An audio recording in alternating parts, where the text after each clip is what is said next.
themselves? Oh, sure. Oh, how about that? Especially the artist, Nicole Stott, former shuttle astronaut. Yes. She's an artist. She's definitely an artist. I love her work. As you can see them preparing for the hatch closure, it looks like they are documenting the seal around the hatch.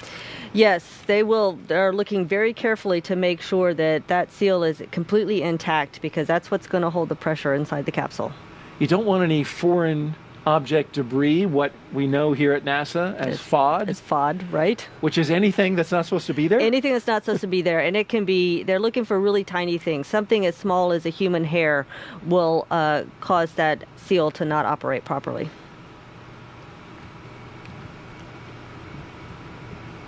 And they're using, it appears to be smartphones to take these pictures. They do. I mean, the cameras on the phones are so good these days that you can take some pictures and blow them up and really get a good view of what that hatch seal looks like. They are good cameras indeed. Flying just before the last flight of the Crew Dragon, I should say, was the crew from Inspiration 4. And our NASA social team was putting together our page for this launch from the Kennedy Space Center. And they, as you can see, the hatch being closed right there. They're going to push on that to make sure it seals up really good. They're going to push on it because the hatch itself, if it's not locked, it wants to spring open. So you've got to overcome that force to get the latches to latch on that hatch. And so we'll hold the thought on the NASA social video as we look. Looks like the crew closeout number 36 was putting a fair amount of force. Yes, it did look like he was pushing hard, but that's good. We'll get that hatch closed. And now begins the process of them sealing it up. Sealing it up and doing all kinds of checks and cross checks, because they'll seal it up. There'll be a pressure check to make sure the pressure does in fact hold inside the capsule. And you'll see teams of people here working together to make sure every step is done exactly so. Carefully and methodically working their way. 255 feet up in the air, we might add, in the White Room.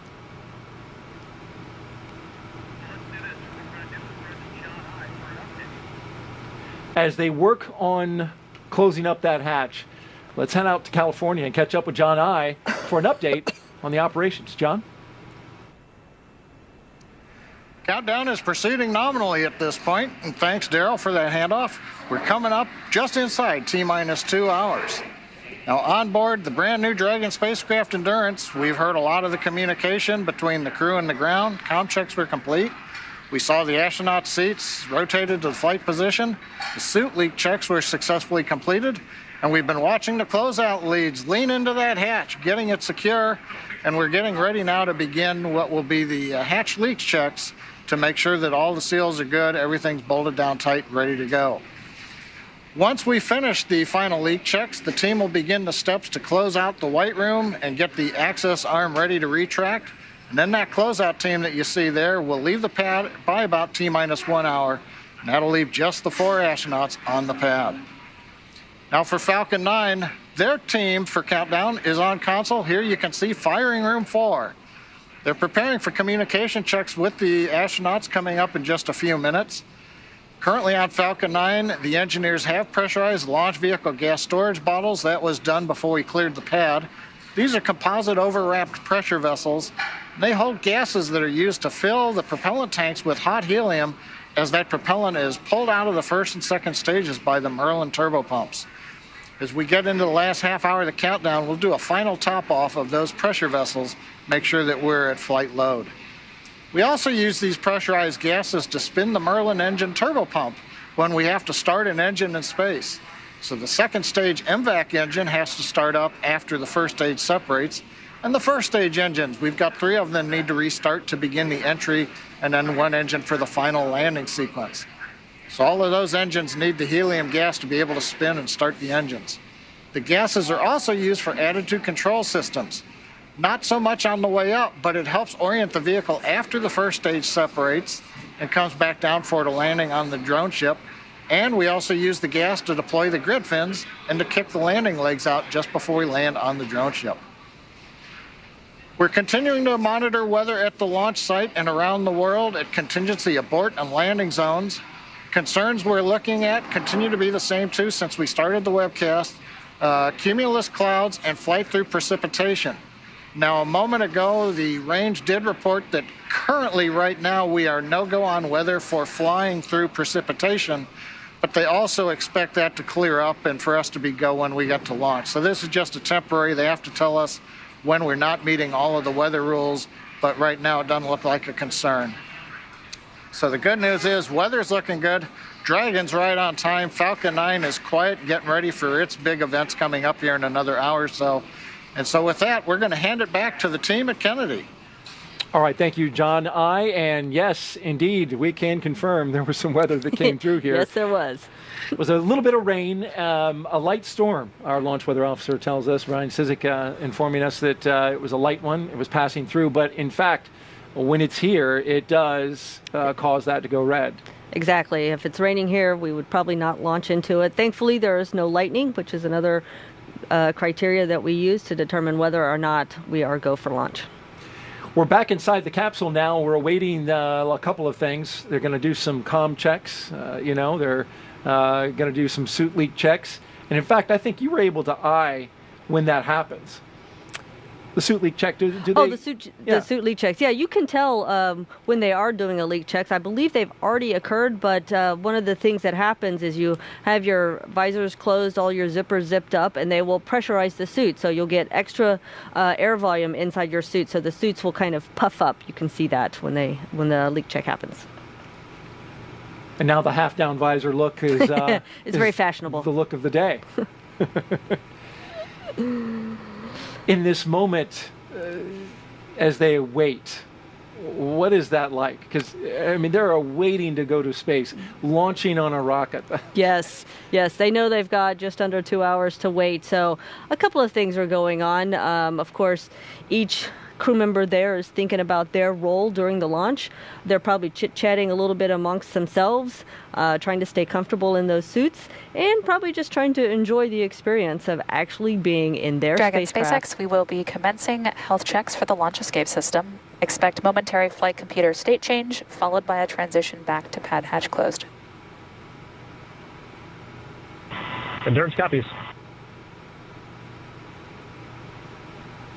That's a call out to check the health of the emergency escape system. Yes, this is what's primarily happening in those last hours before launch. Is the SpaceX team is checking all the systems on the spacecraft to make sure everything is working properly. And of course, the launch escape system is one of the main systems that we need to work properly during a launch. Especially with that hatch closed. Yes, exactly. So we've got about an hour now until the pad team wraps up the final checks and clears the white room, and that's when the action will pick up with the crew access arm retracting. We'll have the arming of the launch escape system, as we just mentioned, and then prop loading will follow. So we'll keep a live view of the crew here as they're sitting tight for the next hour or so and provide you with some more context about this mission.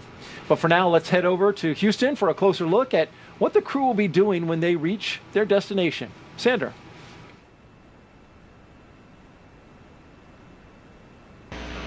Thanks, Daryl. Once Crew Dragon arrives at the International Space Station, they'll be welcomed by their Expedition 66 crewmates. Since the Crew-2 astronauts splashed down Monday evening off the coast of Pensacola, Florida, we're doing something called an indirect handover, which just means a new crew of astronauts arrives at station after another crew departs. This mission will also continue keeping the long-duration crew size on station at 7. On the U.S. side, we'll have 4 astronauts to conduct research until NASA astronaut Mark Vande Hei returns to Earth in March of next year. That jump from 3 to 4 astronauts takes our average of 30 to 40 hours of science work a week on station all the way up to sometimes 80 to 100 hours, effectively doubling our amount of time dedicated to research. As the station is first and foremost a laboratory, the crew will jump right into conducting experiments with new research still to be delivered on upcoming cargo flights, including another SpaceX Dragon scheduled right now in December. I'll toss it over to Marie now, where we will learn more about some of the exciting science on the horizon for Crew-3. Marie? All right, thank you so much, Sandra. I am here with Dr. Hector Gutierrez. You're a professor of mechanical and aerospace engineering at the Florida Institute of Technology down the road in Orlando. And you actually have an experiment launching aboard Crew-3 tonight. That's right, Mary. Thanks again for the opportunity of being here. Very excited to be here to the launch of our flight units. Our experiment is called the Smartphone Video Guidance System. The name is a little bit misleading because we're actually not using any smartphones. But this is technology that was originally developed by NASA Marshall for guidance of a spacecraft and proximity maneuvers. And we're finally going to, after several years of working on the deployment of SBGS, we are going to have the opportunity to deploy it on the robot on the space station, which is called Astronaut. So the smartphone guidance system is essentially a software sensor. So it's an algorithm that can be deployed using the hardware resources of a robot, a CPU, camera, and in this case, that will be the resources of Astronaut.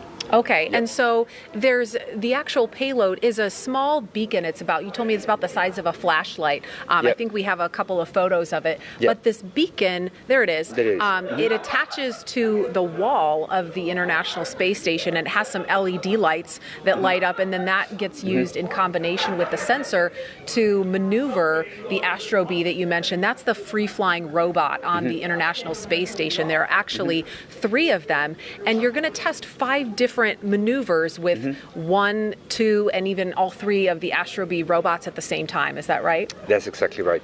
So these beacons will be attached, some of them to the wall or some of them to the payload compartment on the Astro Bees, and they essentially will be used as navigation beacons to execute a number of formation flight maneuvers and to demonstrate capabilities of SBGS and its accuracy. So how can you use this technology if these maneuvers are successful, if they do what you expect them to do, what you hope they will do? How can you apply this technology in space and to help improve our lives here on Earth? So the expectation is we have many potential applications for SBGS in the space context. Right now we're working with Marshall on a landing mission in which one of the possible applications of SBGS in space is to serve as beacon for planetary landings. As you probably realize, every time that a probe or a robot is dropped in a planet, one of the biggest issues is how to know accurately where it lands. Sure. So planetary landing is a big challenge, and SBGS is one of the potential technologies that could be used for that. But besides that, SBGS can be used for formation flight of a small spacecraft. One of the trends in the future of space exploration also includes that instead of launching large spacecraft, it is much more cost-effective and robust to launch a cluster of items that then need to be oriented relative to each other at a relatively short distance. So SBGS is a strong candidate to fulfill that role. But so within space applications, the potential uses of SBGS are for proximity maneuvers, formation flight, landing.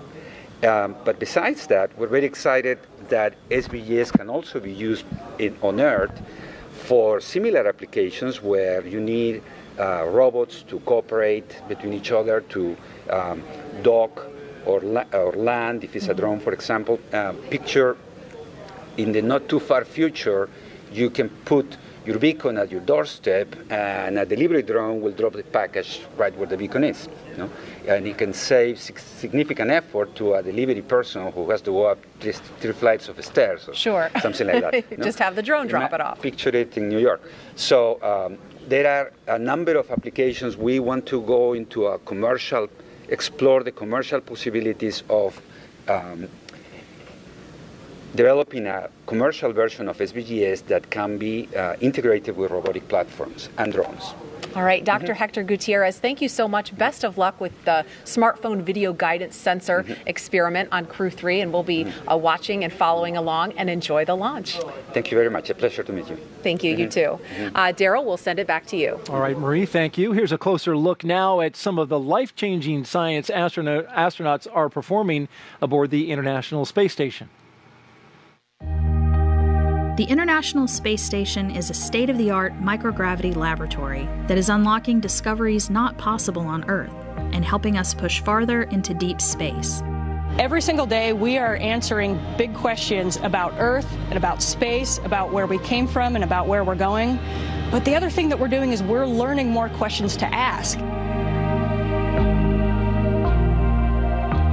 Microgravity turns almost everything we know upside down. Liquids behave completely differently. Fire burns in new ways. Biological systems reveal surprises. There's a few things that have made me gasp out loud up on board space station. Watching heart cells actually beat has been a pretty big one. We're studying ways to grow food in microgravity. I got to tell you, these are pretty amazing. We're learning how human bodies react to life in space and how to keep crew members safe and strong on long-duration exploration missions. Deadlifts are awesome on Earth. They're also awesome in zero gravity. We're testing technologies that will be critical to our return to the moon and great leap to Mars.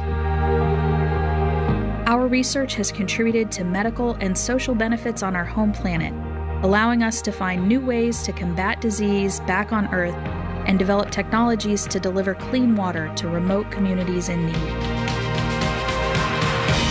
The spectacular vantage point of more than 200 miles above our planet supports our monitoring of Earth's climate, natural disasters, and plant life.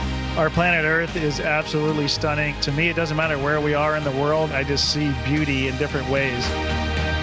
The growing new space economy, so vital to our continued progress in space, is flourishing in low Earth orbit. We're inspiring future generations from a platform that is one of the largest international collaborations of our time.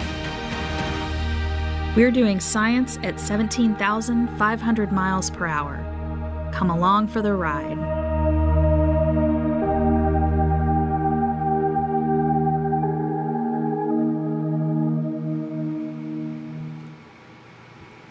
And Shannon, you were a part of that ride, doing that science at 17,500 miles an hour. Yes, I was. And it looks like they're going to have a busy time up there. I think so. There's so much science to be done.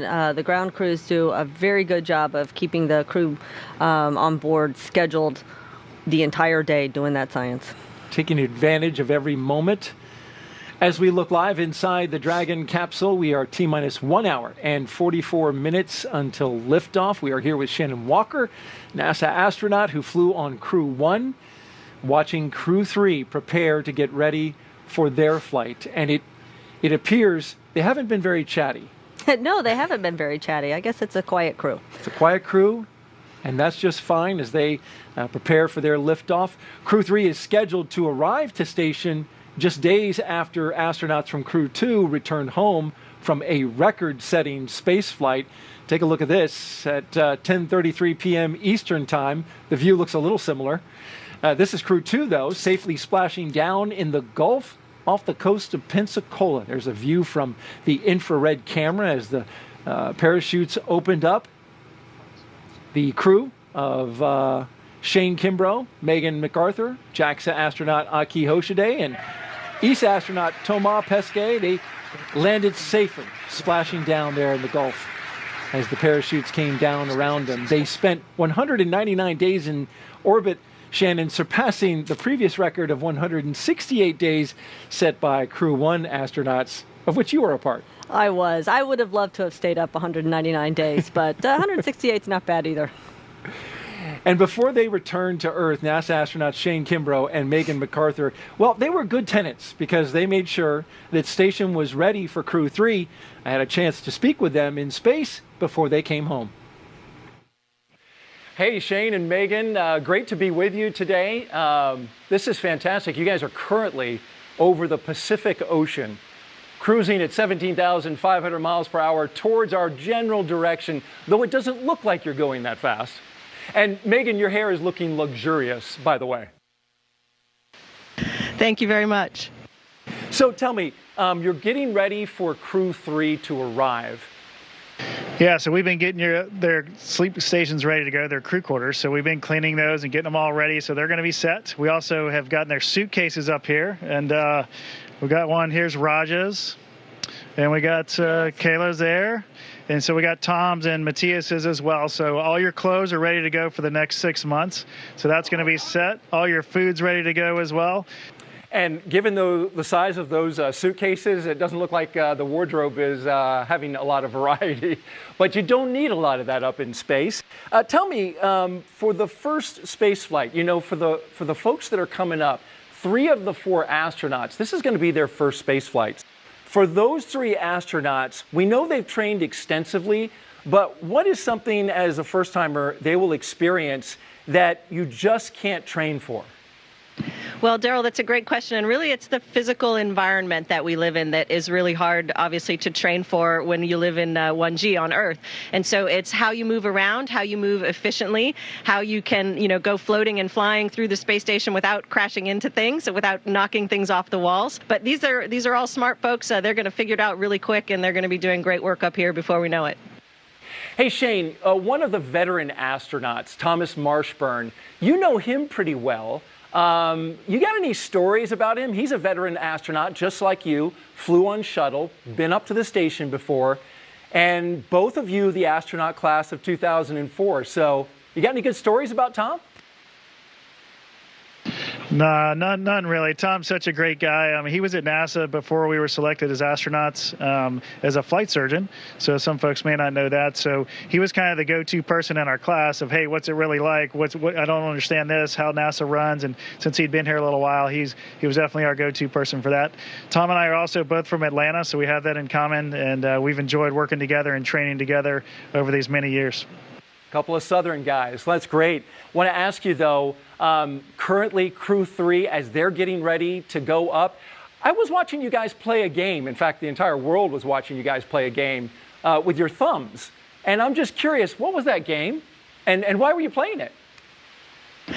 So that is actually a French game that our ESA crewmate Thomas Pesquet taught us. It's called the Game of Thumbs, so very original title. And we were basically playing it to pass the time. So we were, you know, you have a lot of time when you're sitting in the vehicle. And we had, during that launch week, you know, you have some practice runs as well. And so you have a lot of time sitting in the vehicle while the vehicle is getting fueled.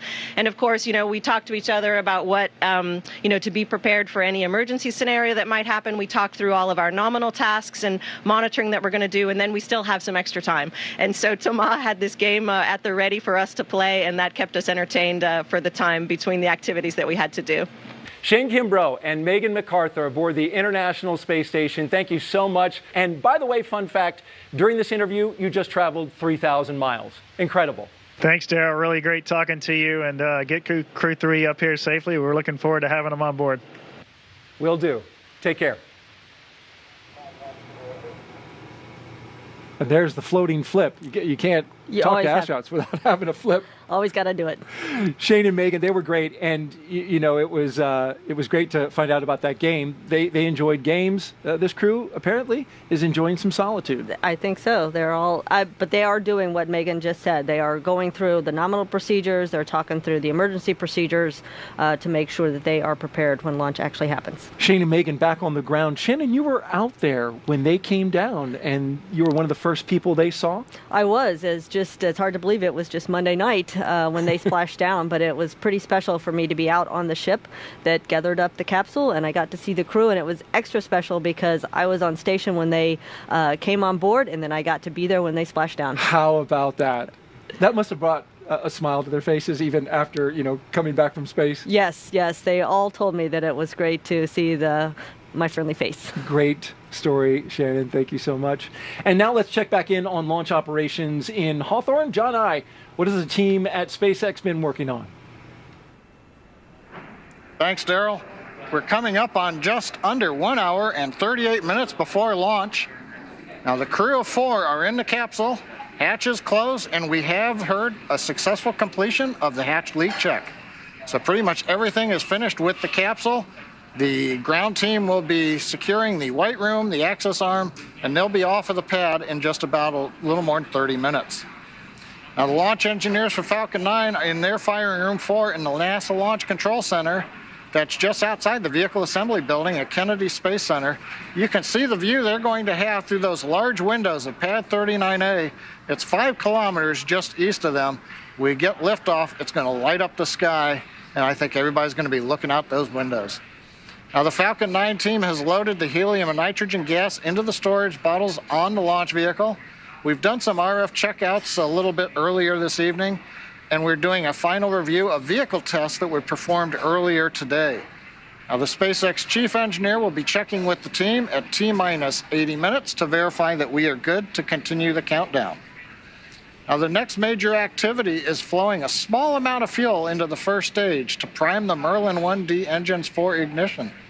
Now, the team's also monitoring fuel and liquid oxygen loading preparations. We're ensuring that the propellants that are in the ground storage tanks are correctly chilled before we load those into the Falcon 9, beginning at T-minus 35 minutes. Now, for the range and the weather, the range continues to be go. We are continuing to release balloons. We have been getting balloon data back from the upper altitudes. Everything looks good. And more importantly, the weather has gone green again. They said it would be just a short period. We were red for precipitation. That is cleared up. And weather says that we should be clear the rest of the way through the countdown. So with that, everything is a go. We'll turn it over to Courtney here at Hawthorne. Thanks, John. The Draco spacecraft you see on your screen is capable of carrying up to 7 passengers to and from Earth's orbit and beyond. And what we have sitting right here in front of us is a Draco engine, which helps get Dragon from one place to the next. And we're really excited to share some details about this engine. But first, let's take a closer look at the overall Dragon vehicle. Yeah, Courtney, just to get an idea for size, this is our Dragon vehicle, and from the bottom to the top of the vehicle, it's about 8 meters or about 27 feet tall and about 4 meters in diameter or 13 feet in diameter. The bottom portion of it is called the trunk, and this is the unpressurized portion of the vehicle, whereas the top portion here is the Dragon capsule, and this is the pressurized section. This black portion on the trunk here is actually a bunch of solar panels, and that helps power the vehicle while it's on the pad and while it's in flight, as well as while it's attached to the International Space Station. And we also have 16 Draco thrusters on the vehicle that help maneuver it around, and 8 Super Draco thrusters to help in case of emergency for a launch escape system. It is the only spacecraft currently flying that is capable of returning significant amounts of cargo to Earth from the International Space Station, and it's the first private spacecraft to take humans to the space station. In order to make this journey, Dragon is equipped with 16 Draco thrusters, which are used to maneuver the spacecraft during the mission. And today we actually have some flight-proven thrusters to show viewers. Each were flown on the first version of our Dragon vehicle, and we have one right here. Yeah, Courtney, I think this is so cool that we have this in front of us. This specific Draco engine has actually flown twice, and that's been on CRS-9 in 2016 and CRS-15 back in 2018 on the first version of our Dragon vehicle. And reusability is so important to us, so it's really great to see a vehicle or a thruster right in front of us that has proven that it can refly in this design. Each thruster is capable of generating 90 pounds of force in the vacuum of space. And the earlier cargo version of Dragon fired its thrusters more than 450,000 times, and that's between missions and testing. An interesting fact about the Draco engines is that they can serve different functions based on their positions on the spacecraft. So if you can see on the vehicle, you know, depending on what orientation we need to maneuver the vehicle, there are thrusters that are oriented differently so that we can make those maneuvers. Yeah, well, thank you for your demonstration. That was great. And I just want to be sure everyone knows not to be confused with the Super Draco thrusters. We're coming up on the Launch Escape System health checks. The Launch Escape System is the automated system in place that can fire the 8 Super Draco thrusters on Dragon to quickly separate the crew from the rocket, either on the pad or during the ride uphill. While we wait on those Launch Escape System health checks, let's check back in with our team at Kennedy Space Center. Daryl. All right, thank you, Courtney, and a great show and tell there with I enjoyed that. I thought that was kind of neat. Too. Yeah. We're currently T-minus 1 hour and 32 minutes and counting until liftoff and until Crew Dragon flies its next 4-person crew to the International Space Station. They'll, of course, have the astronauts inside the spacecraft. You're looking live down the crew access arm at the capsule on top of that Falcon 9 rocket there. Inside the spacecraft, Commander Raja Chari, pilot Tom Marshburn, and mission specialist Kayla Barron and Matthias Maurer. We've had some progress since we had John's update. Some of that progress we've seen so far, Shannon, why don't you outline some of that for us? Well, so what we've done, you can see there that the closeout crew is still working on closing out the hatch. That does take a while, longer than one might expect. But again, I want to make sure that everything is done just so that hatch will hold its pressure. Before the hatch closure, we had the suit leak check, so we want those space suits to work properly should we need them in an emergency. And they've done some other systems checks to get ready for the all-important arming of the launch escape system.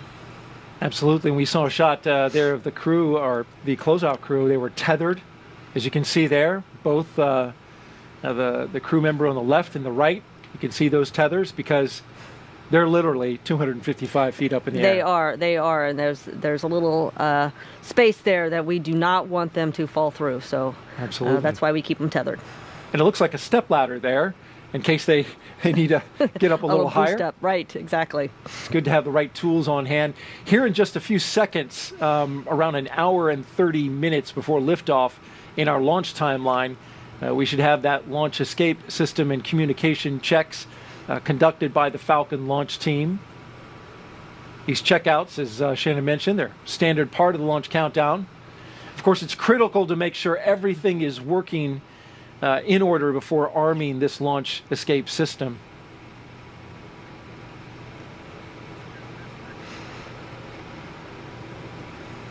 We'll get this call out in just a few seconds.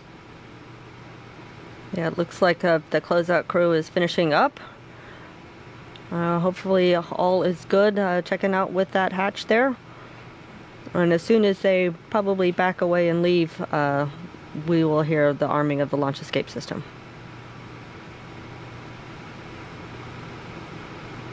But I tell you, if there's still work to do, they will sit there and keep working until that hatch is adequately closed and we know that it will hold pressure. What does it sound like as you're sitting there in the seat and they're working on it from the outside? Yeah, you kind of hear some thumping and bumping going on, and you do have those two windows in front, so you can kind of see a little bit what's happening, but mostly you really don't know exactly what they're doing. You just know that they are working on it and getting that much closer to launch. Looks like we're going to need to check something out a little bit taller, higher up on the capsule there. Well, that step ladder came in handy. Yeah, it sure did.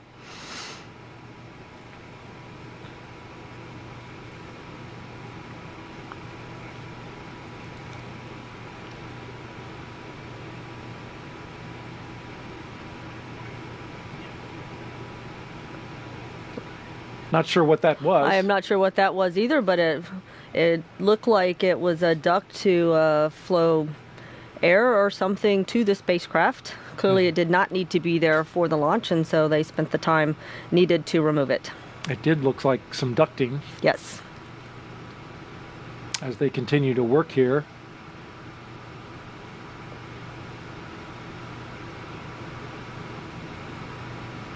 And as you mentioned, they will take the time necessary to make sure everything is secure.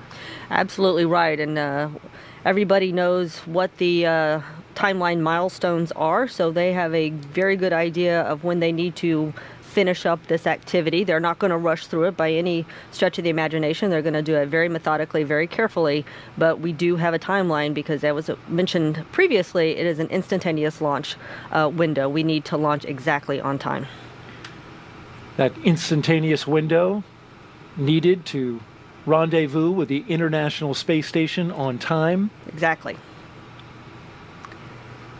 But in this schedule, they're aware, as you said, of where they have some flexibility. Right. So nothing is timelined so tightly that we don't have a little bit of padding to take care of problems. Now, I don't know if they've got a problem they're addressing or if they're just doing the normal work, because I was not a member of the closeout team, so I don't know all of what they are doing, but they do have a good sense of when that work needs to be finished.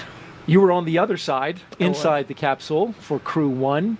It does appear that the closeout crew member is now documenting with the camera phone. Right, again. All of the area around that capsule. Yep. You can see some of the closeout crew making their way out of the white room and down the crew access arm. Oh, that's a very good sign. So looks like they are definitely finishing up their work. And soon, hopefully, we will hear that the launch escape system is armed. We're expecting that in just a few seconds. Really any moment now. But he's got the light and the camera, still working that. Yep, they're taking one last look to make sure that there is nothing trapped in that hatchway and that would inhibit the seals from working properly.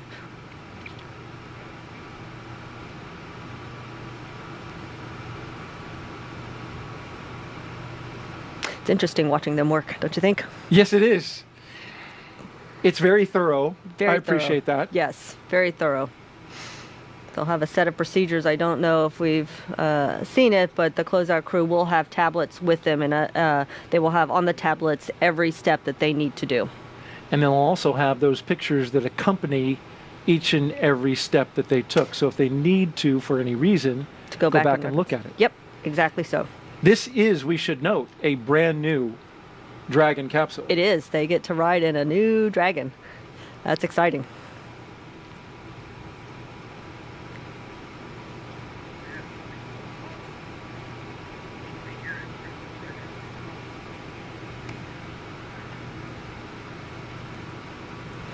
The booster. The booster is a refurbished one, so it is not making its first flight. Flew on CRS-22, landed back, was refurbished and ready for use. Ready for use, yeah. And there you see a nice shot on the pad against a dark sky. And hopefully no more rain clouds in the way. Sounds like we have a go with the weather, so that is very good news. That's what we heard. Our launch weather officer here at the Kennedy Space Center, Brian Cizik, telling us that that has cleared out. John I reporting earlier that the range went from red when we had the little shower. Yes, we got rained on. Yeah, even a few drops on the lens you can see have, still hanging around. Evidence that we had a little rain out there on the pad. You can see the ground is wet as well, the reflection of the lights off the ground and the droplets on the lens. But that has since moved out of the area, which is great news. And then the range went green for weather. You can see from that view there, it looks like there's a lot of fog at the launch pad. It does look that way. But fog will not stop us from launching. No, it won't. Neither will the thin clouds that we've had in the area. It was explained to me by our launch weather officer that we've got some onshore flow that basically a high pressure system north of us that's spinning and throwing that moisture from off the ocean, off the Atlantic Ocean, over the Kennedy Space Center. But there's a layer of dry air in the mid-levels of the atmosphere that has soaked up a fair amount of that moisture, and it is essentially drying it out, serving as kind of a a blow dryer effect. A blow dryer for Florida. Well, the 4 Crew-2 astronauts not only broke a record for the longest stay for a commercial spaceflight at 199 days, they also got a lot of science done. Let's take a look at that now.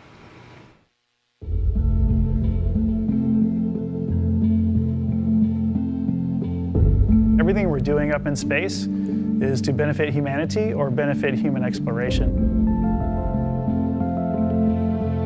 We are natural explorers. We want to explore our environment. Whatever small area we start in, we always want to push the boundaries. The great thing about space travel is the perspective that it gives you. I feel a sense of pride getting up there, but at the same time, I want a lot of people to experience the same experience.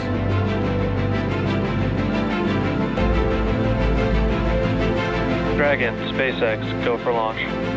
3, 2, 1, 0. Ignition.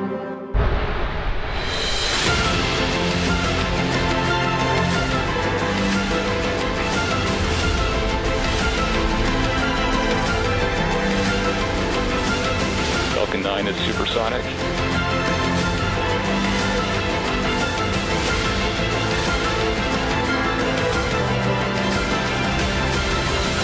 Dragon separation confirmed. Dragon SpaceX trajectory nominal.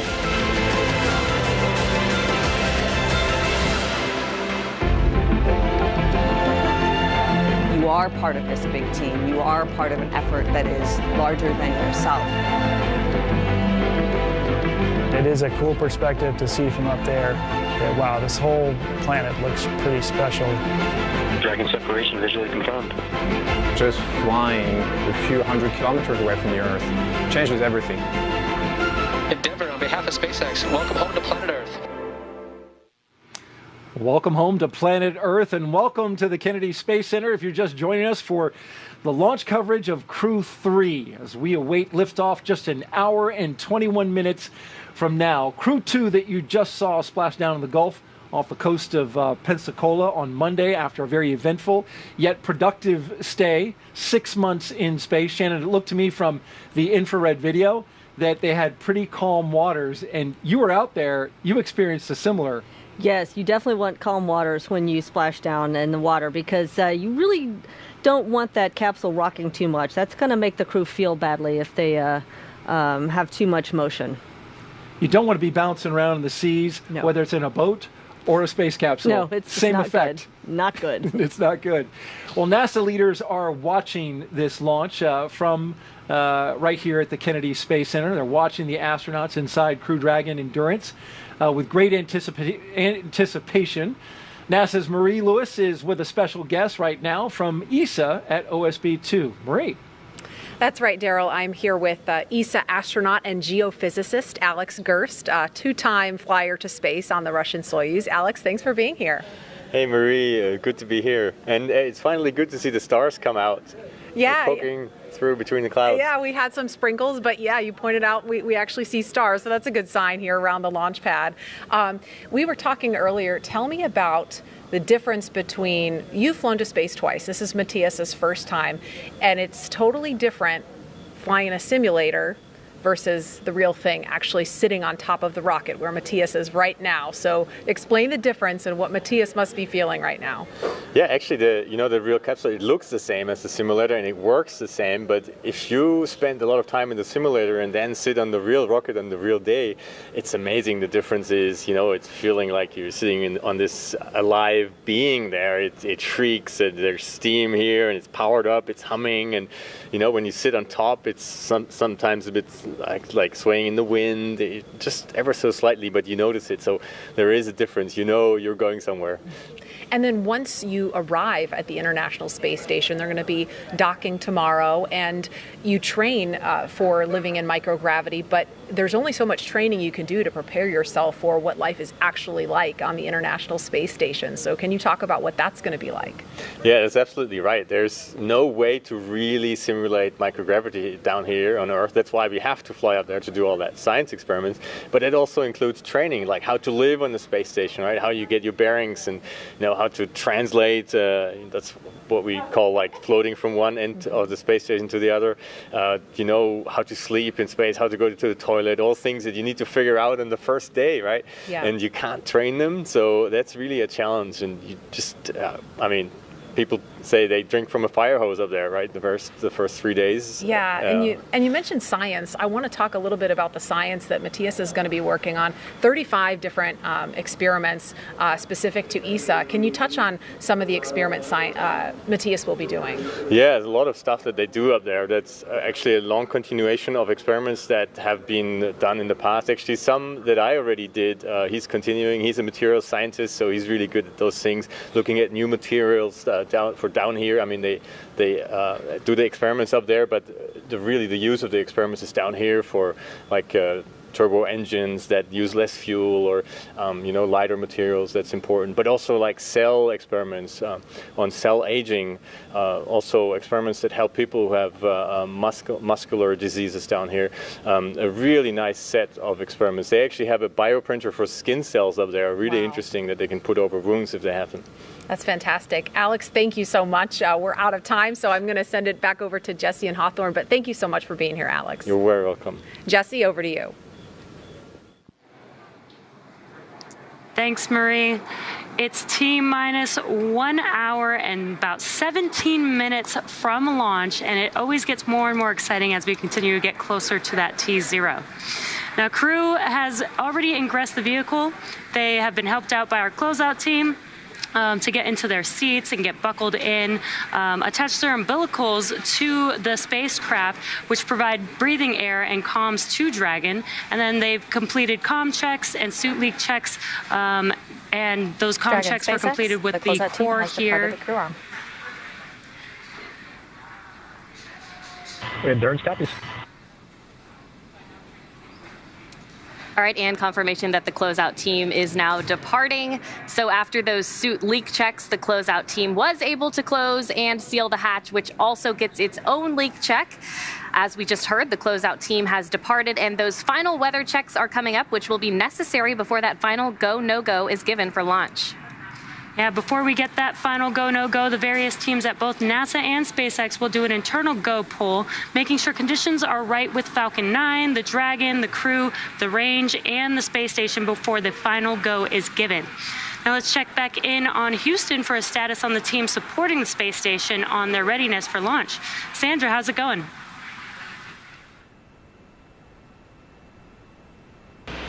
Thanks, Jesse. The team here in Mission Control Houston remains go for launch. All systems on board the station that are required to be healthy for this mission are continuing to look good. Before the station team is go for launch, they must verify that key systems on board the station are functioning as expected. This includes life support systems like oxygen generation, carbon dioxide removal, and the water recycling system that allows us to reuse about 90% of the water we send to station. We're also ensuring that the computers that allow us to command station's major subsystems, essentially the station's nervous system, are functioning normally. We also work with our Russian counterparts to ensure both methods of controlling the station's attitude are fully functional. This includes the large U.S. gyroscopes and the thrusters found on the Russian segment. Both systems play a critical role during Dragon's docking.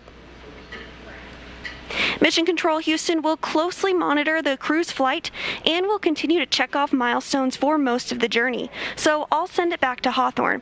The International Space Station team is ready for launch. Courtney? Thanks, Sandra. We're so happy to hear that the space station team is ready for launch. As we mentioned, the Crew-3 astronauts will spend about 6 months aboard the International Space Station. They're starting their journey after the departure of the Crew-2 astronauts from the space station. Crew-2 splashed down off the Florida coast Monday night, where they were picked up at sea by SpaceX's Go Navigator recovery vessel. Next, SpaceX will launch Commercial Resupply Mission 24, or CRS-24, to space station to deliver cargo and supplies to Crew-3 and the astronauts and cosmonauts aboard. It will automatically dock to the International Docking Adapter 3 on the space-facing port of the station's Harmony module. Before Crew-3 returns home, they will hand the baton to the next crew to arrive at the orbiting lab on Crew Dragon, the Crew-4 crew. That mission is targeted to launch in April of next year, and it will carry Crew Dragon commander and NASA astronaut Kjell Lindgren, pilot Bob Hines of NASA, and mission specialist Samantha Cristoforetti of the European Space Agency, or ESA, and a fourth crew member who has yet to be named. The Crew-4 astronauts will also complete a 6-month mission as expedition crew members aboard the space station. Now, they will be joined there by 3 additional crewmates who will launch on a Russian Soyuz spacecraft, and this will mean that 7 people will be on the space station at one time, allowing NASA to increase the amount of science conducted in space. That's right, and this will be Kjell Lindgren's second trip into space following a 141-day stay at the space station in 2015 for expeditions 44 and 45. Before being selected as an astronaut in 2009, he was a flight surgeon supporting space shuttle and space station missions. In December 2020, NASA named him as one of the Artemis team of astronauts helping to pave the way for NASA's upcoming lunar missions. Bob Hines, a lieutenant colonel in the U.S. Air Force, was selected as an astronaut in 2017 and will be making his first trip into space on Crew-4. Before becoming an astronaut, he supported multiple military deployments in the Middle East, Africa, and Europe, served as a flight test pilot for the Federal Aviation Administration, and flew as a research pilot at NASA's Johnson Space Center in Houston. And ESA astronaut Samantha Cristoforetti will be making her second trip to space as a mission specialist on Crew-4. She was selected as an ESA astronaut in 2009 and flew to the International Space Station in 2014 aboard a Russian Soyuz for a long-duration mission as part of Expedition 42 and 43. Cristoforetti is planned to take over as station commander for Expedition 68 and will be the first woman from ESA to do so. Now let's head over to Daryl at Kennedy Space Center. Daryl, how's it going over there? All right, it's very good, Courtney. We are having clear skies at the moment. We can see some stars here at Kennedy, and that's great news. And if you're just joining us, welcome to coverage for the mission known as Crew-3, NASA and SpaceX's fourth flight of astronauts to the International Space Station. We are at T-minus 1 hour and 11 minutes until launch. Liftoff time still holding for 9:03 p.m. Eastern time, and we're tracking no issues with Falcon 9 or with Dragon. The range is green, and the weather, it's cooperating. Moving on out, we had a light shower earlier, but it is gone.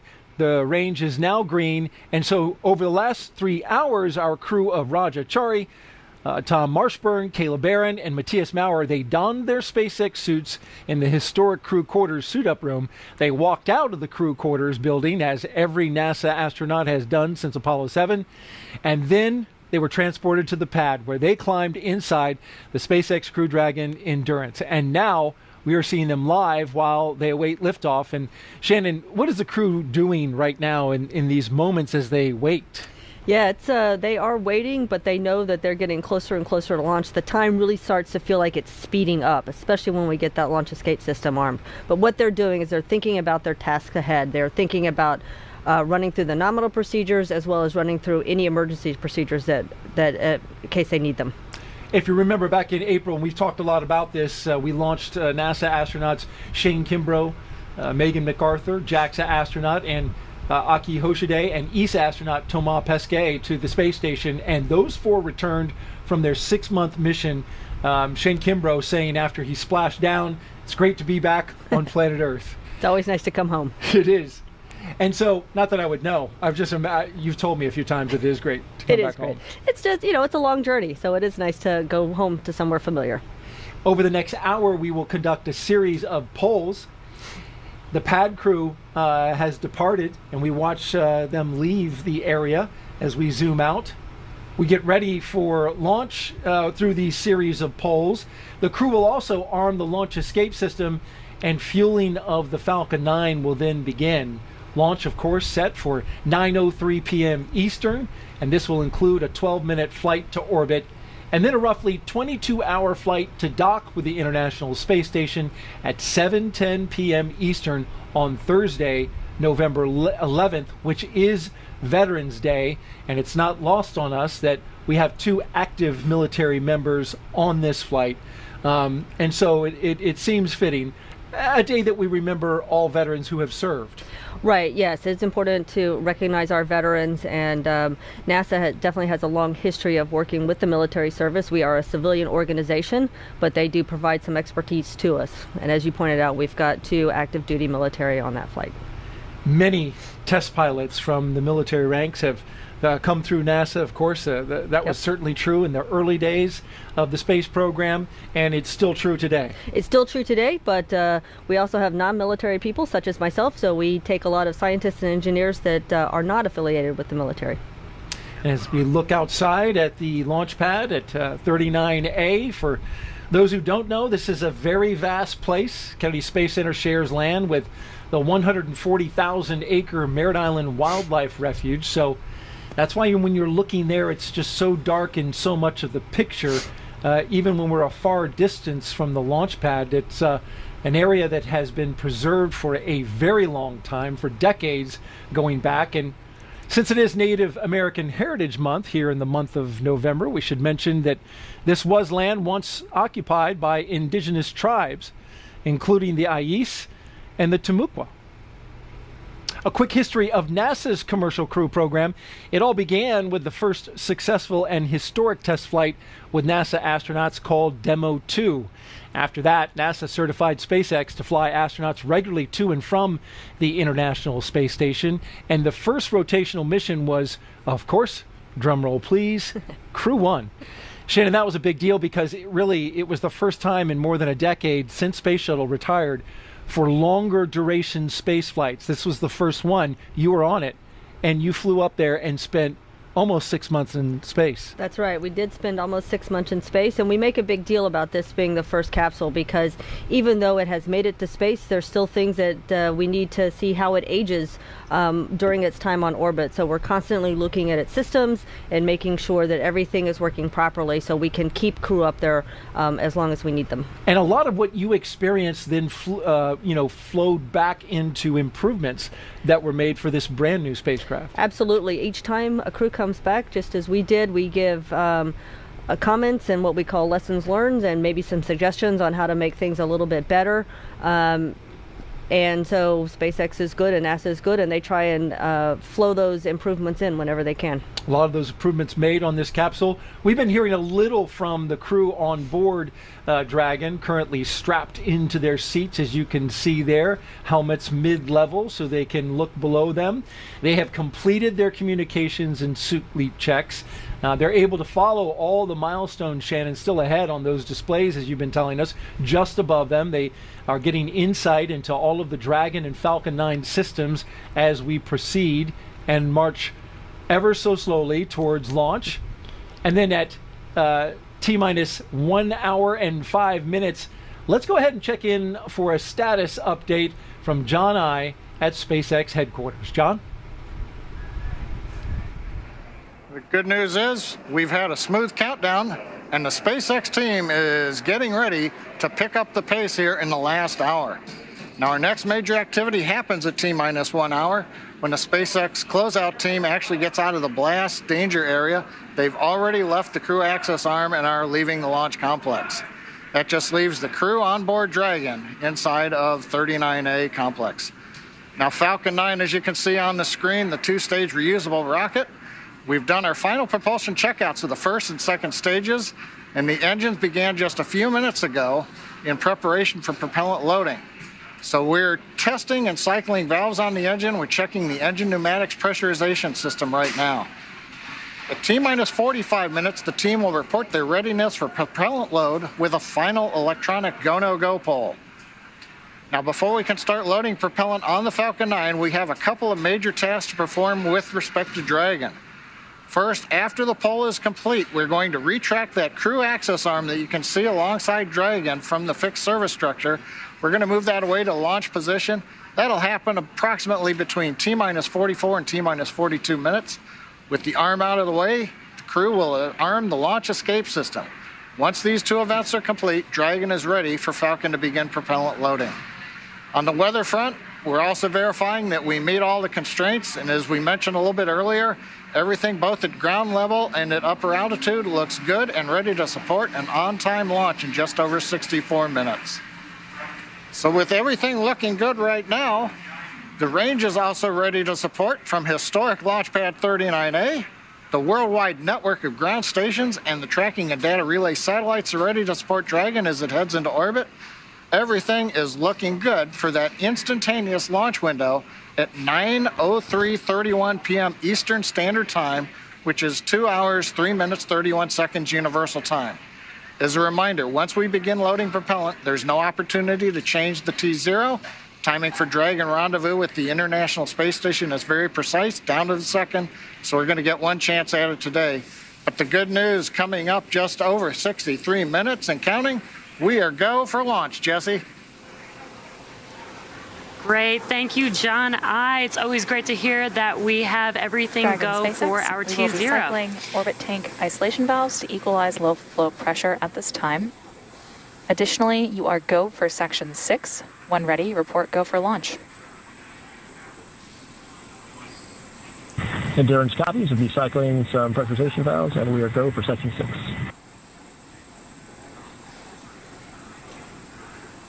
Awesome. Just hearing some comms from the teams. Today's launch marks the third time a rotational crew will fly on a commercial spacecraft, and each of our crew members brings a diverse set of experiences to today's flight.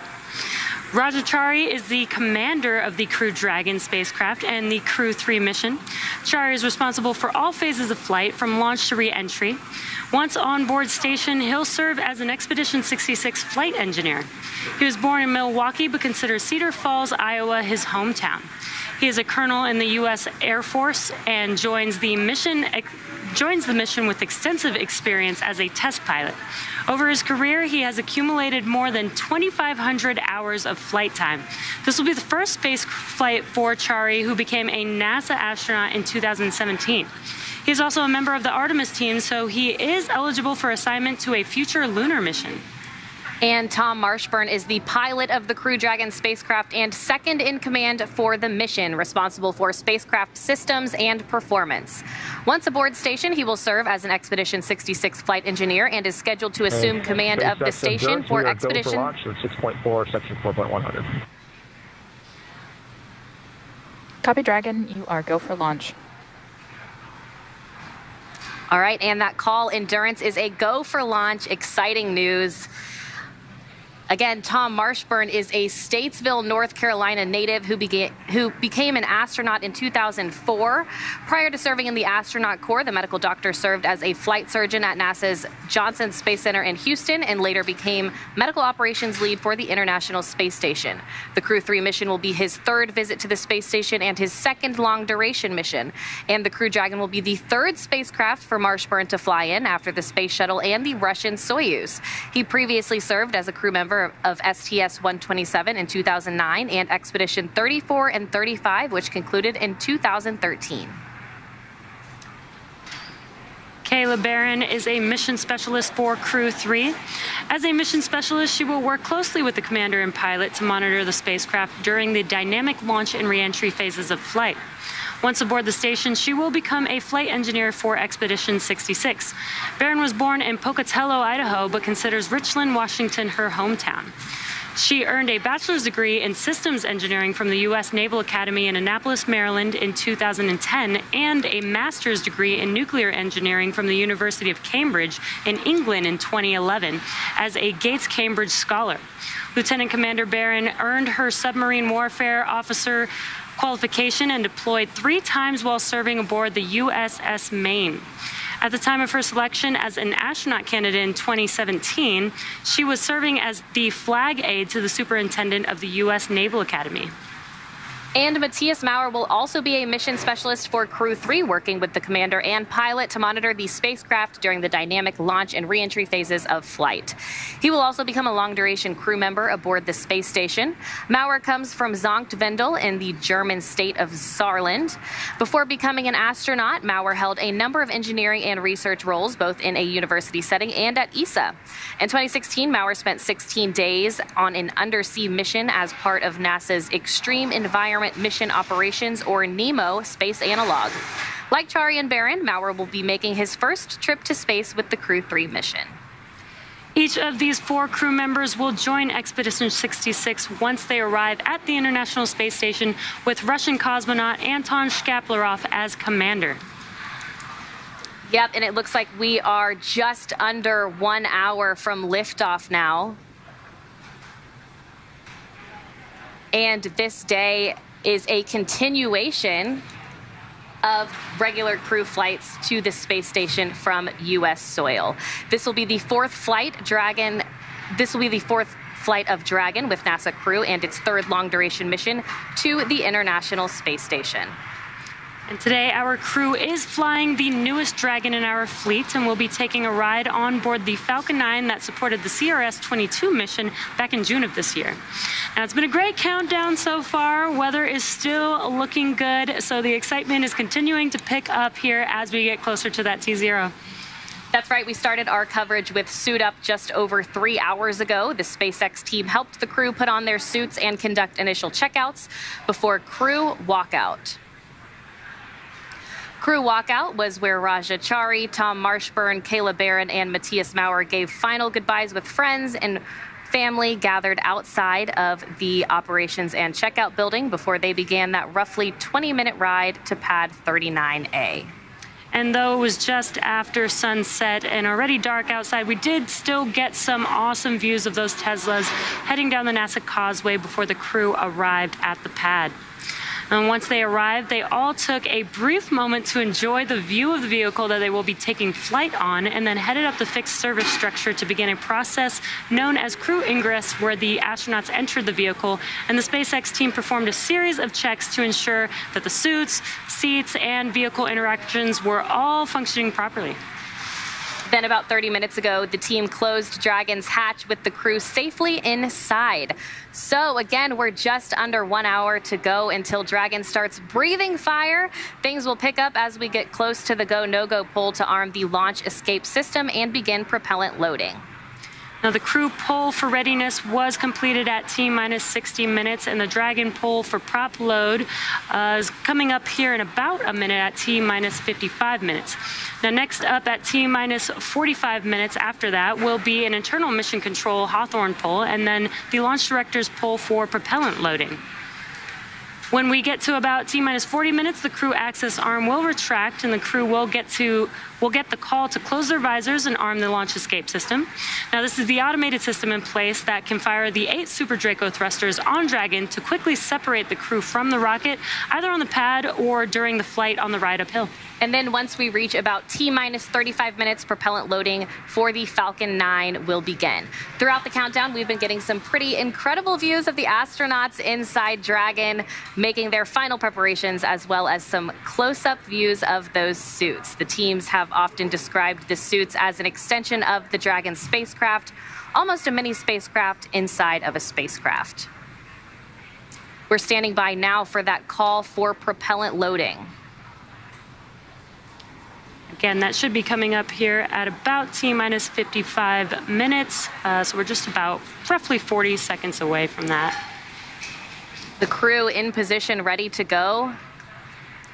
Taking a look at those monitors above them.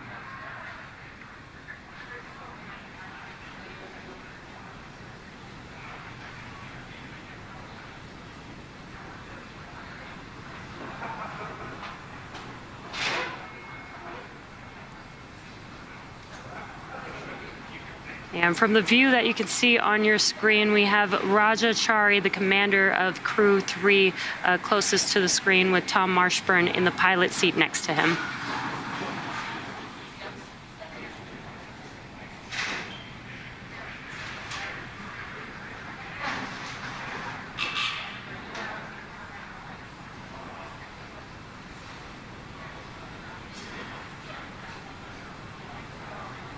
With everything still proceeding well, let's send it back to the team in Florida. Daryl, how's it going there? It's going great out here, ladies, and we're here with NASA astronaut Shannon Walker. If you want to get a question in, hashtag #AskNASA on Twitter, and she will do her best to answer your question. And by the way, speaking of social, Kennedy is hosting a virtual NASA social on our Facebook page. People who have joined are posting messages, pictures, and videos with their fellow space fans. And we want to share now 4 video messages that came into our virtual social for Crew-3 that were posted by the last 4 crew members to fly on Dragon. That is the crew of Inspiration 4. I want to wish the astronauts of Crew-3 all the best on their journey to the space station. It's going to be one heck of a ride. Falcon 9 and Dragon, as you guys know, is an incredible vehicle. Hi everyone at Virtual NASA Social. I'm Dr. Cyan Proctor. I am the mission pilot from Inspiration 4, and I just want to wish Crew-3 an awesome liftoff as they head to the International Space Station. Hi Raja, Tom, Matthias, Kayla. Hanks here just to wish you well on your mission into space. I couldn't be more excited for you for the journey you're about to go through. Getting into that Falcon rocket with your suits on to have your name on it is a feeling like no other. Crew-3, I just want to say I'm so excited for all of you. I know that rush of emotion that you're going to feel with your spacesuit on, strapped into the capsule, and you're about to have the best ride of your life. Just laugh the whole way up there like we did. Just want to wish you all the best, and look forward to exchanging some stories a little bit down the road. Take care. Godspeed, Crew-3. I love Haley Arsenault saying that she laughed the whole way up. I can definitely relate to that. Can you really? Yes. Well, what was so funny? It's an exciting ride. You're just happy. You're just gotta so laugh. thrilled. Yeah. That's fantastic. And whenever she says anything, it always brings a smile to my face. She has such great energy. Well, throughout the program, we've been answering your Ask NASA questions from social media. We have time now for a few more before Falcon 9 fueling begins, and so we'll pop it up on the screen. And Shannon, you've been answering them all show long. We appreciate that. So the question we have up now is, what are your tips for me to go to space? I'm a high school freshman from Poland, dreaming of going to space. Yes, so the first thing, the most important thing is to do well in school. We need people who are very accomplished and have lots of different skills, and it all starts with a good education. Now, being from Poland, you're going to have to apply to the European Space Agency to be part of their astronaut program, and hopefully they will have another selection one of these days. But really do well in school, and then go pursue a field of work that really interests you. What you want to do is do something you're very passionate about, and that really, when you're passionate about something, you're going to do well at it, and it's going to stand out, and people are going to take notice. And yeah. It doesn't necessarily have to be a specific, STEM is good, right? Right. But there have been people who have not gone into STEM and become astronauts. Every astronaut that we have taken on the NASA side has got a STEM background. Oh, they do, and yes. So that is a requirement. That is a requirement right now. Now, of course, we're starting to fly more people, and there are more opportunities to get to space, so it may not be a requirement in the future, but right now, at least on the NASA side, you need a STEM background. A STEM background, and study hard and get some good grades. Yes. Our next question, does it get very hot wearing the spacesuits, or is the material breathable? Yes, no, the material is absolutely not breathable, because you need those spacesuits to hold pressure should something go wrong in the capsule. So you need it to completely contain that atmosphere around you. So they can get a little hot, but the entire time you're in the suit, they're flowing air through it to keep you cool. You've got an air conditioning system for the suit. Yes. Blowing that air around. Yes, exactly. You need the air to be blown around, because you really don't want to end up with a carbon dioxide bubble right in front of your face. All right. Thank you so much, Shannon, for answering those questions. And keep the questions coming. We appreciate them at #AskNASA. Now we'll send it over to Marie, who is standing by with the Deputy Director of the Kennedy Space Center. Marie?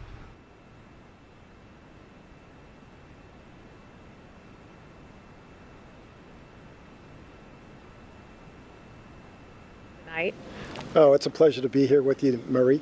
And I wanted to ask you about a special connection that you have to Kayla and Raja, part of the Turtle class of astronauts in 2017. You were actually on their selection board. Tell me about that.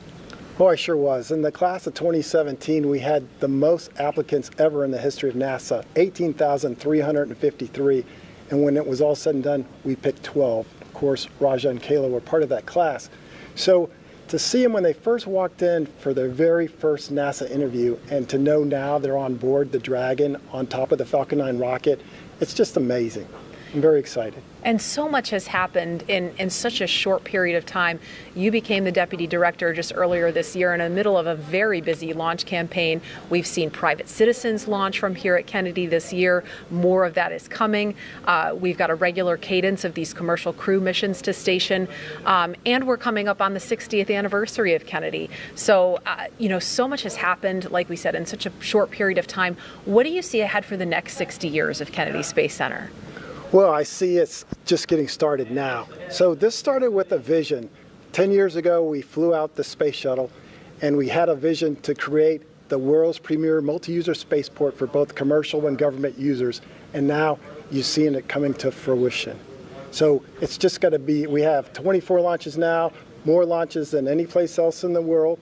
when we finish this year, we should have close to 50 launches, and it's just going to increase more and more. I want to also ask you about what is in the building right behind us. Of course, the Goliath vehicle assembly building, the Artemis rocket, the SLS Space Launch System rocket is fully stacked. We want to show you a peek inside. Our gigantic moon rocket, there it is. That is the Space Launch System, and the Orion capsule being stacked on top. This is video from late October inside the vehicle assembly building. And now that the rocket and capsule are fully stacked, it stands at 322 feet tall, and that is taller, in fact, than the Statue of Liberty. Quite a sight in there, Kelvin. I don't know if you've had a chance to actually go inside since that stack in October, but it's just astounding. And what do you have to say about that if you've seen it inside, and what do we have to get through before that first launch of Artemis 1? Okay, I saw it today, and I see it about every week, you know, and it is just humongous to see that rocket and to know that that rocket will carry our astronauts to the moon and beyond, hopefully to Mars. So right now we're undergoing something we call IVT, Interface Verification Test. We'll do that for a couple more days, and then we're getting prepared to roll it out for a wet dress rehearsal. So hopefully that'll happen the end of this year, early next year. We'll roll it out to the pad, fully fuel it, test all the interfaces, pad, vehicle, and roll it back for a launch, hopefully in February. Fantastic. Calvin Manning, thank you so much. And by the way, happy Veterans Day a little early. I know you served, so thank you for your service. Hey, thank you, Marie. All right, we're going to go over to John Innsbrucker now in Hawthorne as the action begins to pick up on the pad. John? We're just inside T-minus 47 minutes. We're listening right now to the countdown net, waiting for the SpaceX launch director to discuss the propellant load and launch poll results and give final instructions to the launch team.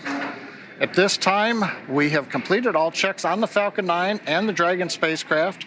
We're also checking with the Dragon mission director to make sure that they are ready to go. And right now we're waiting to listen for that launch director to come up.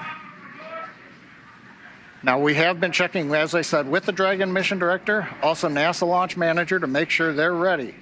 Now you can see on the screen right now, Falcon 9 on the pad, crew access arm alongside the Dragon capsule. Earlier you saw the vehicle assembly building during that previous interview. The Falcon and Dragon launch team, as well as key members of NASA, are in the Launch Control Center, which is just adjacent to the vehicle assembly building. And as you saw earlier, if you were with us, they've got a view straight towards Pad 39A through the large windows of Firing Room 4. Now, going back to the current screen view, you can see the crew access arm. That arm, once we finish the readiness poll and instructions to the crew, or instructions to the launch attention team. On countdown net. And here it comes. The poll is complete, and teams have pulled go for propellant load and launch.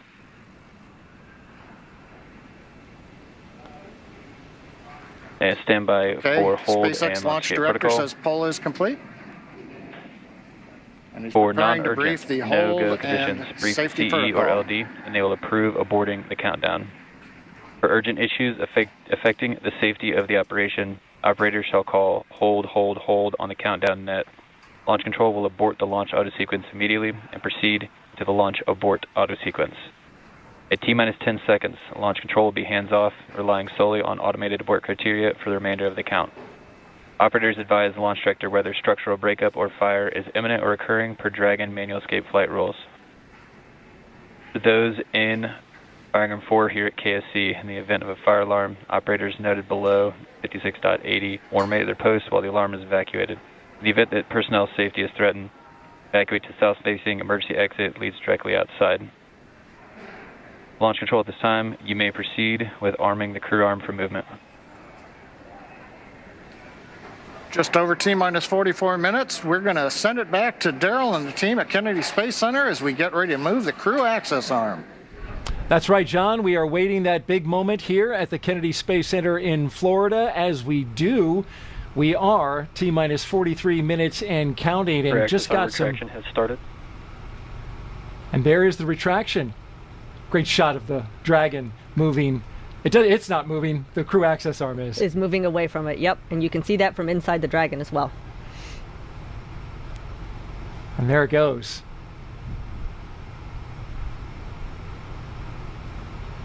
When you're in the capsule, can you see that? You can. You have windows that are at pretty much your foot level, and you can see a little bit out. So you do see that moving away, and once it's gone, you know it's just you and the rocket. There's the camera pointed directly at Dragon. Great view there. You can see the strong back at the top. Oh, that is a fantastic view.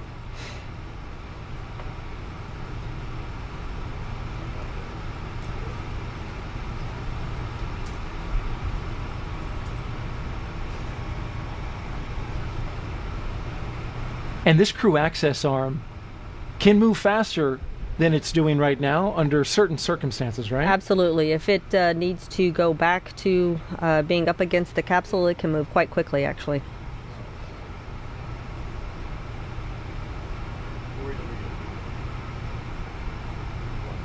It was just not too long ago, about an hour ago, that we saw the astronauts walking down that very crew access arm. Now it is rotating away from the rocket. Just one more step closer to launch. An important milestone. Absolutely. I'm enjoying just watching the various parts of the launch pad go by yes. as we look out that Yeah, you don't often arm. get that view, so No. it is, might as well soak it in while we've got it. There's nobody inside that arm. There's nobody on the pad. The only people who are there are the 4 astronauts inside that SpaceX Dragon capsule. You can see the water deluge system to the left, out the opening there to the white room. Crew access arm retraction complete. And we just heard the call out that the crew access arm has completed its retraction away from the rocket. And so up next, Dragon SpaceX, you are go for section 7 of 4.100. Close visors and arm the launch escape system. Endurance copies will go and that's for what's section 7 up of next. 4.100. Arming the launch escape system. And while we await that, let's take a social question. Oh, that sounds like a great idea. Michelle Stone asks, as an astronaut, what moment does it become real that you are about to launch to space? You know, Michelle, it is right about now. So you know everything else has happened according to plan, and this is really the final bit before you launch into space. So anything had gone wrong previously, the access arm was there and you could just exit the capsule. Now it's just you and the rocket. We're arming the launch escape system. And arming the launch escape system, as we just heard that call, is a major milestone. Because, you know, if for some reason something were to happen, that's how you're getting off the top of that rocket. That is correct. If something happens, if it's detected on the ground or by the systems on the Dragon or that Falcon 9, it will engage that launch escape system and that crew will go shooting off that rocket. Let's take another question now. Shannon, been doing so well with these questions. I love answering questions. Well, excellent. Here's another one. Are there pre-launch rituals and activities that the crew go through before launch? You know, we do have some, I would say, traditions, and it's kind of interesting now that we're in the commercial Launch escape system is verified armed. Okay, the launch escape system is armed. Endurance copies, we see the same. So we have traditions that come from the Apollo days. We've got traditions that we actually experienced over in Russia when we were flying on Soyuzes, and so we sort of combined a few. A lot of them, as you've seen earlier, involves the crew sticking their stickers on various places. Yes. Everywhere you can. Everywhere we can. We want people to know we were here. And one more question for you, Shannon, as we await the loading of propellant into the Falcon 9 rocket. Hey NASA, while watching the launch of Crew-3, I noticed the astronauts have a little mirror on their suits on their left arm. What are they for? Yes, good eye to notice that. Good eye. Good eye. Yes, that mirror is actually will let you inspect your spacesuit to make sure everything is fine. So once you're in the spacecraft by yourself, if you open your visor and you need to shut it, you want to make sure, in my case, that your hair is not crossing the boundary and would interrupt the seal that is is necessary to keep that pressure on the inside. So they use that to make sure their spacesuit is in perfect condition. How about that? I hadn't even noticed it. It is wonderful when we get these questions from the viewers and the people who are watching, because they're looking so closely. They are looking closely, and it's great that people are picking up those details. Well, let's take another one then, since we've got some great questions coming in. Can you keep your spacesuit after the mission? Oh man, I wish I could keep my spacesuit. I don't know where I would put it, but no, unfortunately we are not allowed to keep our spacesuits. You couldn't stuff it and put it in the foyer? I suppose I could. That would be a bit pretentious, don't you think? But you know what's interesting is if you don't keep it, it is made exactly to your specification. So what do we do with it? So yeah, actually after a flight, the spacesuits go into rotation for training. And so at this moment, Samantha Cristoforetti, who is about my size, is using my spacesuit for her training while her spacesuit is being built. Ah, okay, so they really are used again, but not for spaceflight. They go into a life of training. That's correct. Great questions, folks. We really appreciate these. These are some good ones. And Shannon, in approximately 25 seconds. Expect loud venting. So we're getting a call out as we prepare for propellant loading. And you see the crew there, Crew-3. And they have their visors closed, so they are ready. They have them closed before the launch escape system is activated in case, activated in case it needs to be put into action. They will be safe in their suits. Another safety measure. As we are here at the Kennedy Space Center taking another question from social media. Shannon, what was it like to feel the weightlessness of space for the first time? Oh, that is such an interesting feeling when that happens. Of course, I felt it for the first time on the Soyuz spacecraft. When we got into space and the engines cut off, to me it felt like we were sort of tipping forward. I felt like I was floating forward in my harness that was holding me down. Don't know why. I don't think we were, but that's what it felt like. Yeah. And not too long after you get up into space, don't you get ready to sleep in anticipation for getting to the space station? It really depends on your profile. So what the Crew Dragon will do is what we did on our flight up, also had a 22-hour-ish rendezvous. They will go through systems checks, make sure everything is working on the Dragon, and then they will have a sleep period before they do the final rendezvous. And I want to ask a follow-up on this question. Okay. What's it like to sleep in space? Like, what happens? Does your head what does your head do, and how do you get comfortable with not being against anything? It is interesting to sleep in space. It is actually pretty comfortable to sleep in space, but it does take a little bit getting used to. I will tell you, the first time I was up there, for about the first month, I would wake up in the middle of the night and feel like I needed to turn over. But of course, that's not going to do you any good in space. So that's just part of adjusting to learning how to sleep in space. There's certainly no pressure points, are there? There are no pressure points. You're just tucked into your sleeping bag. Are you restrained? You have a sleeping bag on the space station. You have a sleeping bag that's inside your crew quarters, and that sleeping bag is attached to the wall. So you sort of float inside your sleeping bag, which is attached to a wall. All right. Great job, Shannon. Thank you for all the answers to the questions there. And thank you, folks, for sending them in. They were wonderful. We enjoyed them. And Shannon did a great job of answering them. Just a few seconds away from prop load. Good job, everybody. Propellant load has started. And there we heard the call out. Yes. This rocket is being loaded with propellant. Yes. Obviously another major milestone, and that is something that is very obvious to the crew. They can feel it loading into the tanks. It starts low down at the bottom of the rocket, but as the propellant gets, the tanks get more full, it gets more vibrations and louder as it gets closer to the crew. Yeah, you can hear that inside the capsule, right? Definitely hear it. You know something big's getting ready to happen. Absolutely.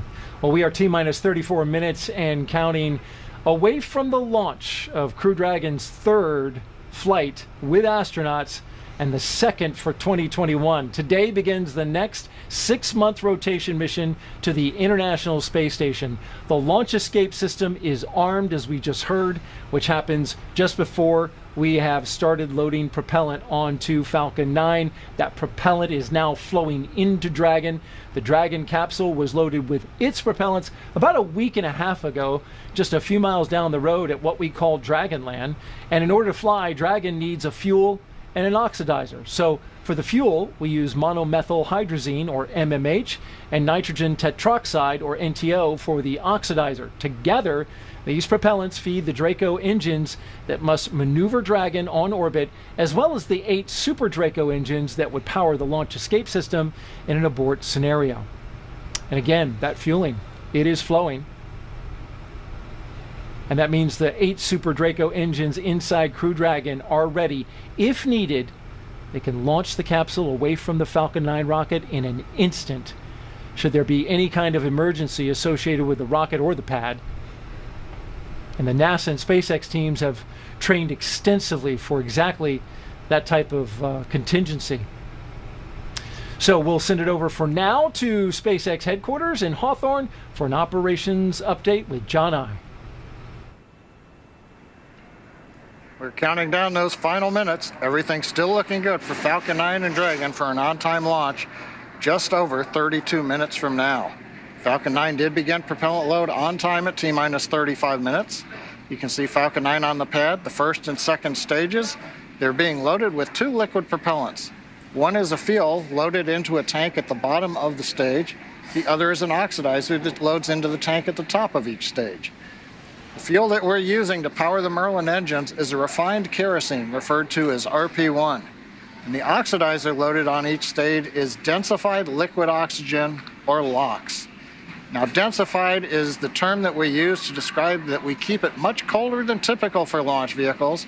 And that allows it to take up less volume, and therefore we can put more liquid oxygen onto the first and second stages. Now, to ignite the fuel and oxidizer in the Merlin rocket engine, we use that favorite ignition fluid called T-tub. Now, when T-tub comes into contact with oxygen, it'll burn, and that gives off a green-colored flame. Once we've got the flame going, we add the kerosene fuel into the Merlin engine chambers, and the engine ramps up to full power. You probably won't be able to see the green flash at ignition of the 9 Merlin engines on the first stage, but you may see it on the second stage engine when it ignites following stage separation about 2 minutes and 48 seconds into flight. We're now beginning to top off helium into pressure vessels on both stages. We've been quiet for most of the countdown, but now we're going to squeeze that last little bit in, make sure that the tanks are fully up on the pressure vessels. We'll use that gas to pressurize the propellant tanks in flight. The Merlin turbopumps will be pulling propellant out of the stage, and we need to take up or make up that empty space with hot helium. Now, at the very top of the stack is the Dragon spacecraft. The astronauts are monitoring their systems while propellant is loaded into the Falcon 9. We heard them talking about the noises of propellant loading. Stage 1 cryo-helium And in this case, the crew training in the simulator also includes playback of sounds that have been recorded in the Dragon capsule during recent flights. Good news on the range, they are ready to support. They've been doing the balloon launches. They've been making sure that the air and sea space is clear, and they are go to support launch. And the good news on the weather front, a little while back, the launch weather officer came and reduced the probability of violation from 30 to 20%. The biggest thing that we're going to be looking for is precipitation, and that's less than 10%. The wind speeds are low, probably about 5 miles per hour or less. So everything is actually looking good. Now, as a reminder, we do have an instantaneous launch time for tonight's countdown. So from this point on, if we hear hold, hold, hold for any reason, we'll have to stand down and target our backup launch opportunity tomorrow night, which is about just under 24 hours from tonight's planned launch. But with that, everything's looking good, and we're going to turn it over to Jesse and Courtney for an overview of what comes after liftoff. Great, thank you, John I. We love good news. For Crew-3, the astronauts' flight to station will take about 22 hours. As we await T-0 in just about 28 minutes, the ground operations teams are doing a series of systems checks to make sure both Dragon and Falcon 9 are ready for launch. You're looking at a live view of our teams at the Cape as they prepare for liftoff. As we wait for the launch clock to hit 0, we wanted to give you an overview of what the ascent portion of the mission will look like. Once we hit T0 and a successful launch occurs, we will watch Falcon 9 and Dragon lift off from the historic launch pad 39A and make their ascent. At about 50 seconds into flight, Falcon 9's engines will throttle down to help pass through the period of maximum dynamic pressure on the rocket. or what we typically refer to as max Q. It's worth noting that once we hit max Q, the vehicle will be going supersonic. Now, once we are through the period of maximum dynamic pressure, we can throttle up our 9 Merlin engines again. Now, from there, at about 2.5 minutes into flight, we have a series of 3 events that will happen in rapid succession. First is MECO, or main engine cutoff. This is where all 9 Merlin 1D engines shut off in preparation for stage separation, which is our second event. This is where the first stage detaches from the second stage, with the first stage making its way back to the Earth for landing as the second stage continues on its journey with the third event. SES-1, or second stage engine start number 1, is where the MVAC engine lights up and propels the second stage, along with our Crew-3 astronauts, into orbit. As Stage 2 heads towards its targeted drop-off orbit, Stage 1 will execute 2 burns in order to make its way back to Earth. The first is the entry burn, where 3 of the 9 M1D engines will reignite and then shut down. Now, this helps to slow the stage down in preparation for entry back into the Earth's atmosphere. While the first stage is heading back to Earth, the second stage will cut off its 1 Merlin engine that was ignited right after stage separation. Once that happens, we will wait for confirmation of a good orbital insertion. About 90 seconds after Dragon gets into orbit, Falcon 9 will land back on Earth. The landing burn is just a single engine burn, but it's powerful enough to bring the vehicle's speed down rapidly in order to land on the drone ship at about 9.5 minutes into the mission. And while Falcon 9 first stage is landing, Dragon is preparing to separate from the second stage. At about 3 minutes after the second stage gets into orbit, we should have a great view of Dragon with its 4-person crew drifting away from the second stage. Once Dragon is a short distance away, it will begin checking out its Draco maneuvering thrusters to make sure Dragon continues to increase separation distance from the second stage. It's worth noting that these are not the Super Draco engines that would be used during an abort scenario. About 40 seconds after separation, Dragon's nose cone deploy sequence will begin. It will take roughly 4 minutes for the nose cone hooks to unlatch and open, exposing its guidance navigation controls, or what we call GNC, that will help the Dragon autonomously fly to the space station. And lastly, once the nose cone is deployed, the remaining Draco thrusters on the forward bulkhead will be checked. From there, over the next 22 hours, Dragon will be in its rendezvous and approach phases, undergoing a number of phasing burns as it makes its way to the International Space Station. All that will be coming up soon, but for now, let's check back in with Sandra in Mission Control Houston. Sandra. Thanks, Courtney. The space station team here in Houston is focused, and the critical systems on the station continue to function normally. The teams have verified the command path from the ground up through our constellation of communication satellites to the space station. Everything is nominal, and the station will be ready to receive Dragon tomorrow.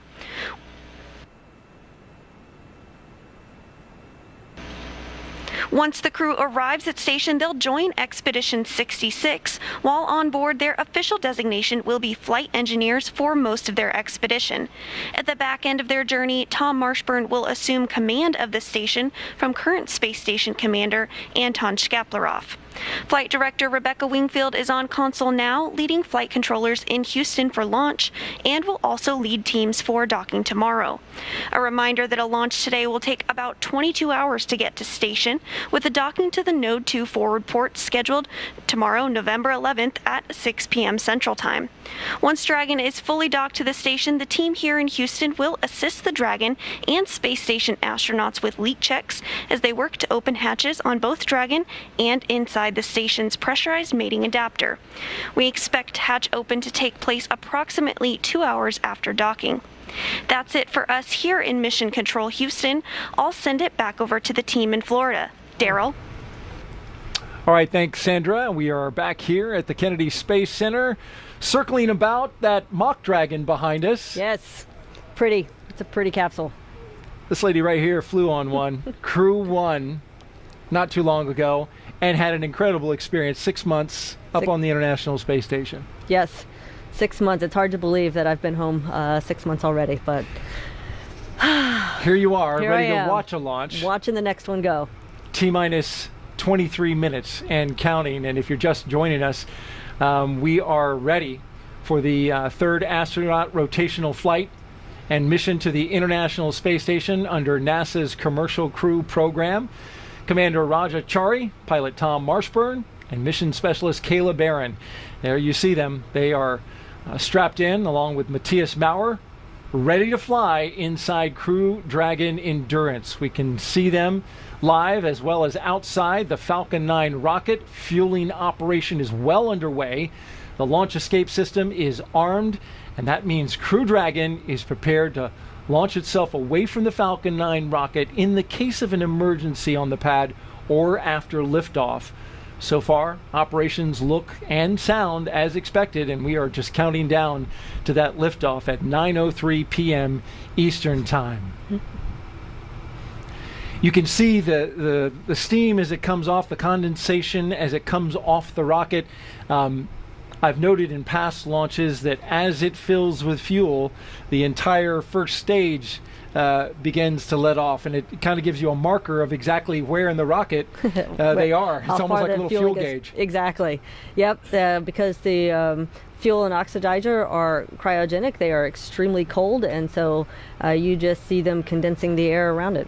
And of course in Florida we've got lots of moisture in our air to condense. We sure do. There's some onshore flow, a weather pattern that is bringing moist air off the Atlantic Ocean, and so with this lit up, we should see a lot of this condensation coming off this particular rocket.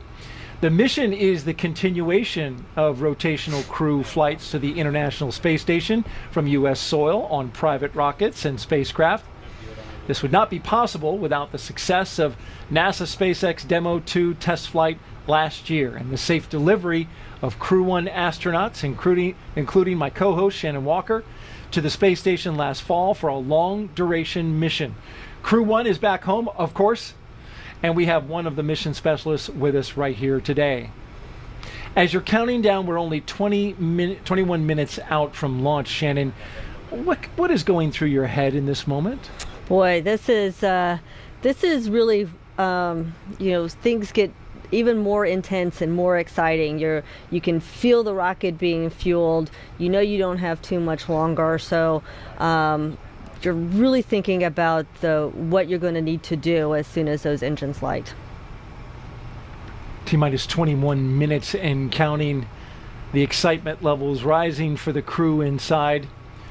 Crew Dragon Commander Raja Chari, he'll be making his first trip to space. And as commander, he is responsible for all phases of flight, from launch to re-entry. Chari is a colonel in the U.S. Air Force. He holds degrees in astronautical engineering and aeronautics. Chari is also a combat veteran, having flown F-15E aircraft during Operation Iraqi Freedom and deployments in the Korean Peninsula. As a test pilot, he has accumulated more than 2,500 hours of flight time in various military aircraft. His pilot is Tom Marshburn, sitting right to his right. You see Chari there on the left. Marshburn is suiting up for his third space flight. As pilot, he is responsible for spacecraft systems and performance. He previously flew on the Space Shuttle Endeavour and STS-127 and on the Russian Soyuz. Load complete. In Expedition 3435, while helping to assemble the International Space Station on STS-127. In that flight, Marshburn performed 3 spacewalks totaling almost 19 hours. It was just go, go, go. A North Carolina native, holds degrees in physics and medicine. In fact, he was an emergency medicine doctor. Yes, he was. Mission specialist Kayla Barron, she's about to make her first trip to space. In this role, she will work closely with the commander and pilot to monitor the spacecraft during the dynamic phases of flight. The Washington State native has degrees in nuclear engineering and systems engineering. As a submarine warfare officer, she was a member of the first class of women commissioned into the submarine community, and she deployed 3 times while serving aboard the USS Maine. And lastly, on the end there in this shot is mission specialist Matthias Maurer. He will be making his debut spaceflight. He will be the second European astronaut to fly on Crew Dragon. Maurer is from Sankt Wendel, Germany, and is a doctor of materials science and engineering. He is the inventor of more than 10 patent applications, and he joined the European Astronaut Corps in 2015. Maurer has spent 16 days in underwater training during a NASA Extreme Environment Mission Operations Challenge, and he's trained in sea survival training off the coast of China. And an interesting note about Maurer, he will become the 600th person in space. 600. Yes, even though all 4 crew members will be traveling to space at the same time, we have to assign numbers, and he is number 600. He's landed on that big milestone. Chari gets 599. Barron is 601. What was Shannon Walker? You know, I believe I was number 518, but don't quote me. I could be wrong, but it's in the early 500s. We'll take a look at the NASA history books and yes, we'll figure it out. Each of these 4 crew members will join Expedition 66 once they arrive at the International Space Station, where Anton Shkaplerov is currently commander of the space station. You spent some time as the commander? I spent a very brief amount of time as commander. Right at the end of our crew's time up there for about 2 weeks, I was commander after the Soyuz crew left. All right. It was short? Sweet. But you were in charge. I was in charge. Sweet. All right, let's go over to OSB2 and check in with Marie Lewis. Marie? All right, thank you, Daryl. I am here with NASA Administrator Bill Nelson. Thank you so much for being here tonight. What a pleasure. What a great evening. Looks like the rain has given us a break. Yeah, it's clearing up. We've got a great view of the pad, and this must bring back quite a few memories from you. You launched from Pad 39A some years ago, and this is your first crew launch here as the NASA Administrator. What has this experience been like for you so far? Well, just to have an opportunity to try to offer some leadership to this fantastic organization where the impossible is routine, and it's just such a tremendous organization. You know, it's been voted the best place to work in the federal government for the last 9 years straight. Stage 2 so launch load is has it begun. any wonder that everybody's excited all the time? And here's another reason what we're going to do tonight. Absolutely. And you launched on the space shuttle 61C years ago. How did that experience change you, and how do you think it's going to change the astronauts that are going to space for the first time tonight? It happens to every space flyer when you look back at Earth from the position of Earth orbit and you see this beautiful creation, our home, the planet, suspended in the middle of nothing. It makes you want to be a better steward of our planet. It's extraordinary. As you orbit the Earth every 90 minutes, and then, of course, the properties of microgravity in space. We're learning how to make new materials, new drugs. All of these things are going to come in a commercial operation that we're taking off the surface of the Earth and we're taking to space, and now we'll take it to the moon, and then who knows, we're going to take it on out into the cosmos. And speaking of the success of this program, years ago, over 10 years ago, this program started. You were a part of that. There were a lot of skeptics at the time in the aerospace industry about shifting this low Earth orbit to commercial industry and this partnership with SpaceX. And here we are now. What does the success of this say about what we can do when we do it together? And still, today, people have difficulty making that transition, but the proof's in the pudding. And the pudding is out there on Launch Pad 39A right now. A commercial operation with considerable NASA help and oversight, because when it comes to the safety of our astronauts, NASA's going to be all over it. There's the proof. A very successful commercial operation. NASA Administrator Bill Nelson, thank you so much for your time. Daryl, we'll send it back to you. All right, thank you, Marie, and Administrator Nelson. Some good words there about our future exploration plans. Want to remind you, if you listen on radio, you can catch the frequencies for our local radio. If you're in the area watching out at one of the locations, you can check it out on local amateur VHF radio frequency 146.940 and UHF radio frequency 444.925. You can see it on your screen there. So if you need to step away from whatever you're viewing it on, be it your laptop, your tablet, you turn on your portable radio and you'll be able to listen in. Now, as we get ready to launch in the final few minutes, we want to take a look at some pictures that have some particularly significant meaning to the crew. Here they are, Crew-3 with their booster, a pre-flown booster. Crew-3 will fly aboard a new Dragon capsule, but that booster is pre-flown. This one launched CRS-22 to the International Space Station 5 months ago, and looks like they're giving it some love.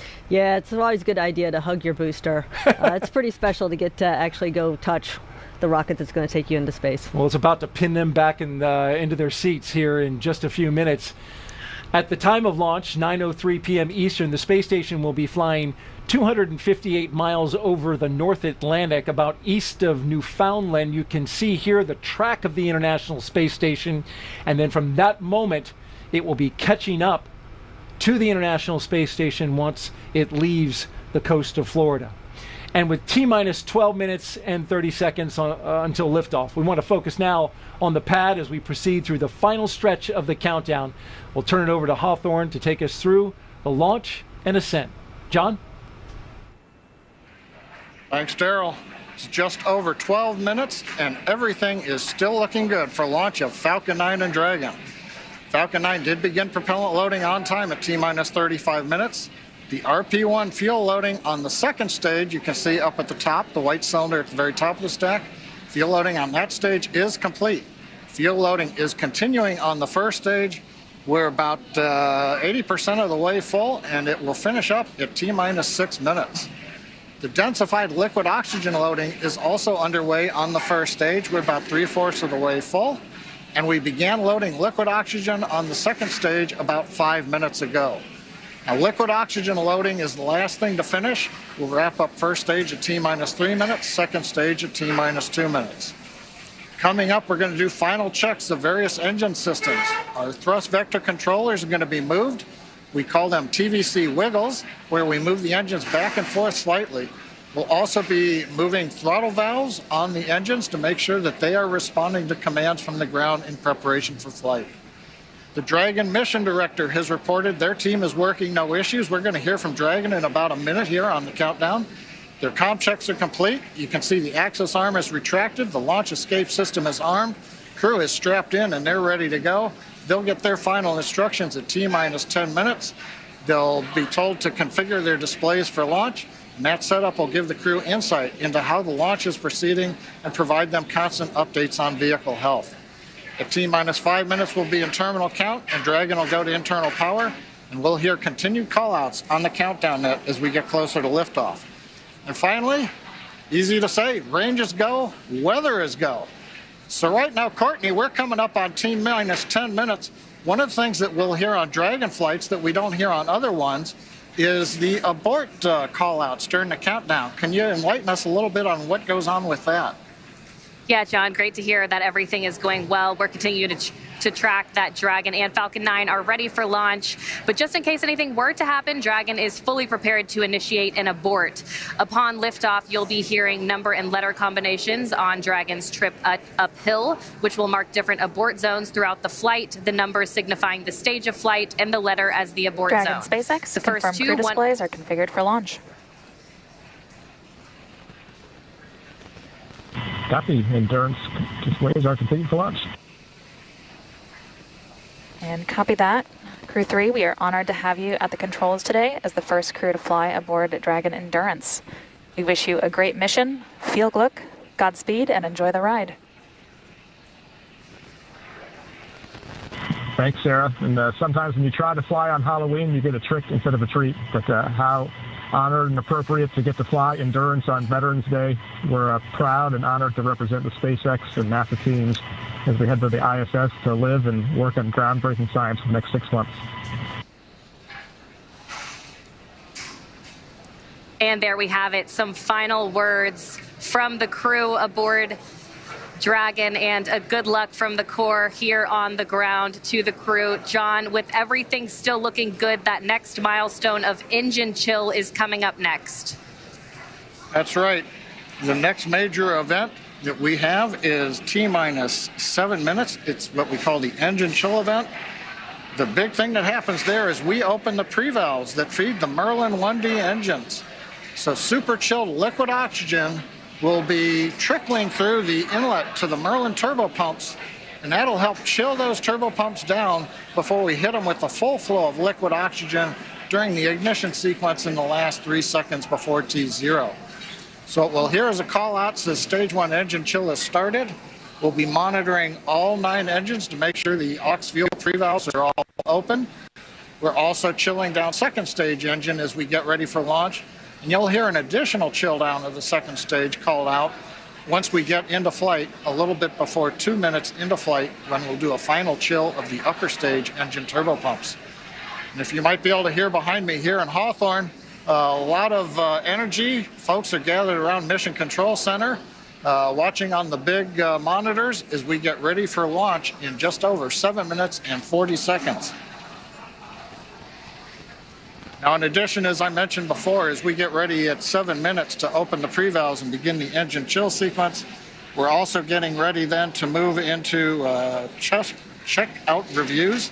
The fuel trim valves are being cycled, make sure that those are working. We use that to throttle the amount of propellant going through the first stage down to the engines as we go through flight. Coming up on T-minus 7 minutes, we'll listen into the countdown now.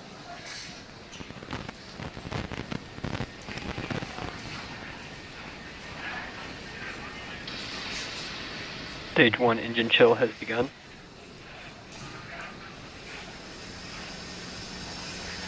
So you've heard it.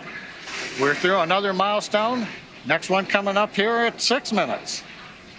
Yep, that's right, John. And that RP1 kerosene is filling that second stage. We're anticipating a little longer for that first stage to be completely filled with that RP1 refined kerosene. Liquid oxygen will continue to flow through the first and second stages up until the final few minutes before launch. That next call will be that the stage 1 RP load is complete, coming up now in about 15 seconds. Stage 1 We'll RP1 stand by load for that complete. call now. And confirmation, we have a complete fill of RP1 on the first stage. Now the first and second stage are completely filled with that RP1 kerosene. Now just under 6 minutes to launch until that instantaneous launch window today. The next milestone will be for Dragon to transition to configure for terminal count, and that's when Dragon's onboard computers will take control of the vehicle, and Dragon will be on internal power, no longer relying on those lines from the ground. From there, Falcon 9 tanks will pressurize for strong back retract. That'll be another visual milestone. The clamps just below Dragon's trunk will open, and the strong back will tilt back just 2 degrees, then right after liftoff, back to 45 degrees. Again, RP1 kerosene filled on both the first and second stages. Liquid oxygen continues to flow through on the first and second stages. Standing by now for that call that Dragon has transitioned into terminal count.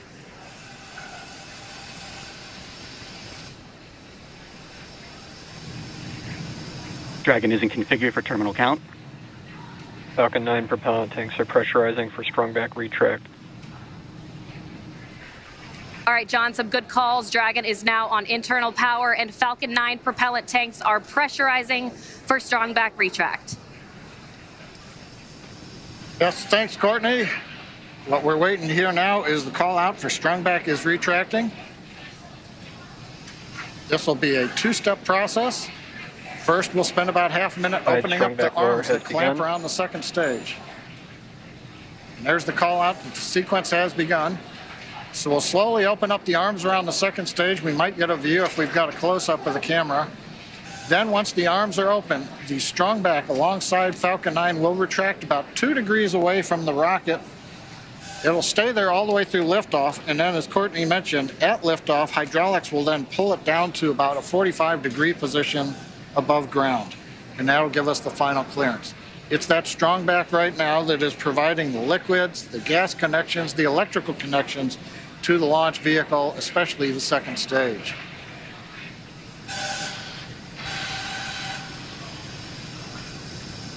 We're hearing some of the venting of the vehicle as we are pressurizing and depressurizing at various steps. As we get ready, you'll see a burst of depressurization there on the second stage.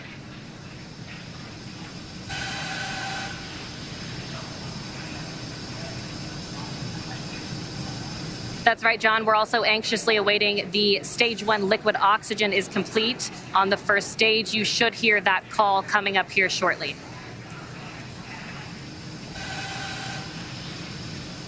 Stage 1 LOX load complete.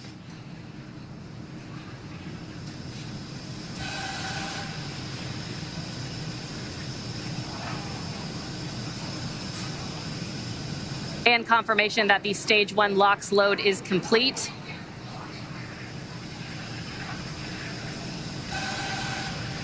Right now, LOX is going to continue loading on second stage. That'll wrap up at T-minus 2 minutes. Dragon's gone internal power. Now again, at T-minus 2 minutes, we'll finish liquid oxygen loading. And then a typical event, we will drain the propellant lines that go along the strong back, and we'll typically get a large cloud of condensation at about 90 seconds before launch as we see the propellants come back down off of the strong back to prepare for liftoff.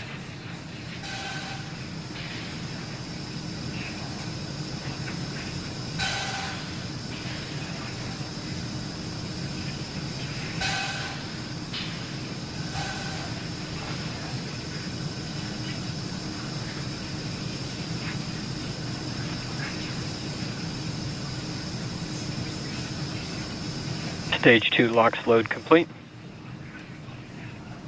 Dragon is in auto idle. All right, Falcon 9. With that, Falcon 9 is fully fueled. We have fuel on both the first and second stages, and both stages are filled with liquid. Loud venting. Filled with liquid oxygen. Dragon is also in auto idle.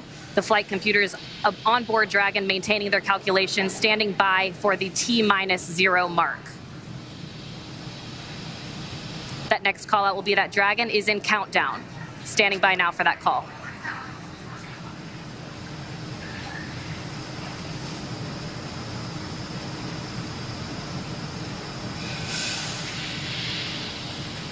FTS is armed, Falcon 9 is in startup and is now controlling.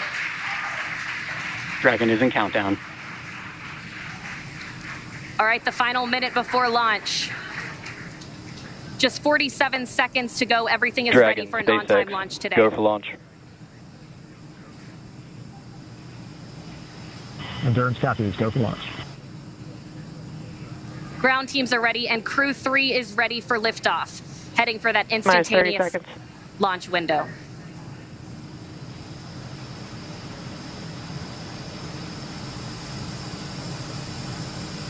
"20 seconds to liftoff. T-minus 15 seconds. 10, 9, 8, 7, 6, 5, 4, 3, 2, 1, 0. Ignition. And liftoff. God. Break.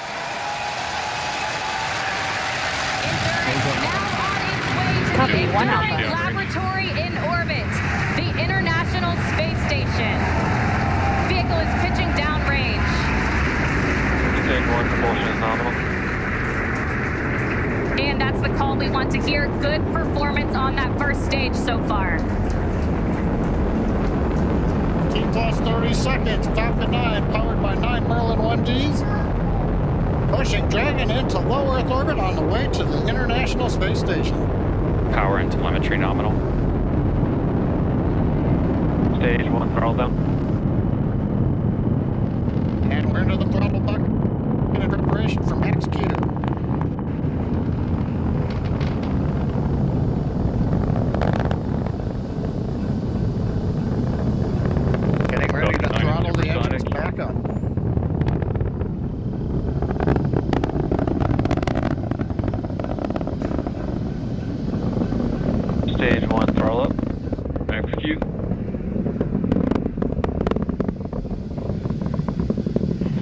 Bravo. Copy, 1 All right, Bravo. that 1 Bravo call is for the second stage abort mode on the first stage. That is going to take them through the first stage, burning just before the second stage activates off the coast of North Carolina. That next milestone coming up shortly will be MVAC chill underway.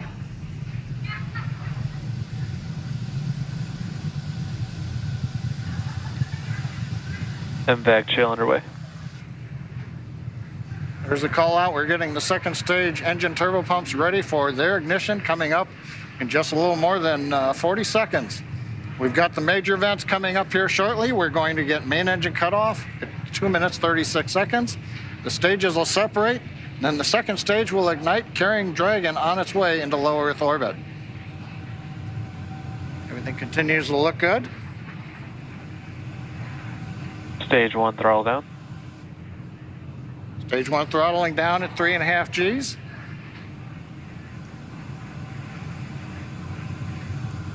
Getting ready for MECO.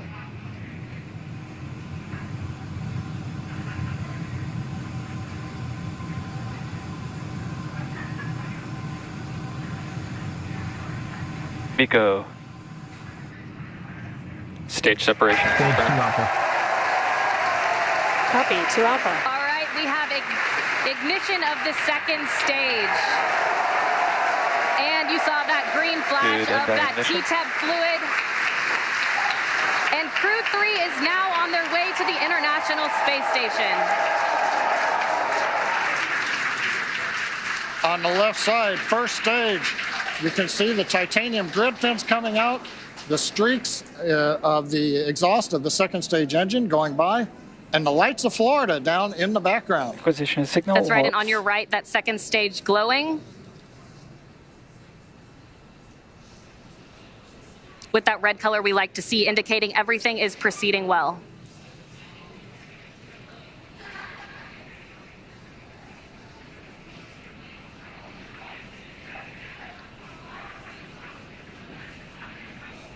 Now 3 minutes and 40 seconds into flight. Everything's still on track.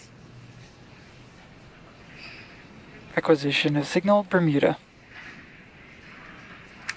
Dragon, SpaceX, trajectory And that nominal. That call out of acquisition of signal copy. Bermuda, that just means the Bermuda ground station has the signals from the second stage of Dragon and Falcon 9. Currently on the first stage, we are coasting to apogee, beginning a slow 180-degree pitch, so that when the vehicle comes back through the atmosphere, the engines are pointed down towards the drone ship when we do the relight. Relight for the entry burn will come at T plus 7 minutes and 30 seconds, 3 minutes from now. Currently, the first stage about 166 kilometers up, continuing to coast to apogee for another brief period.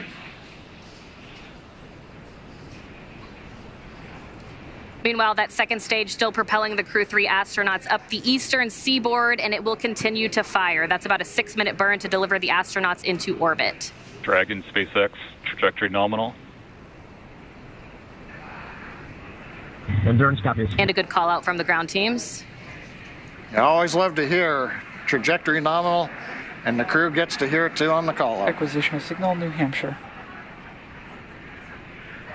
And the New Hampshire tracking station has acquired the telemetry signal.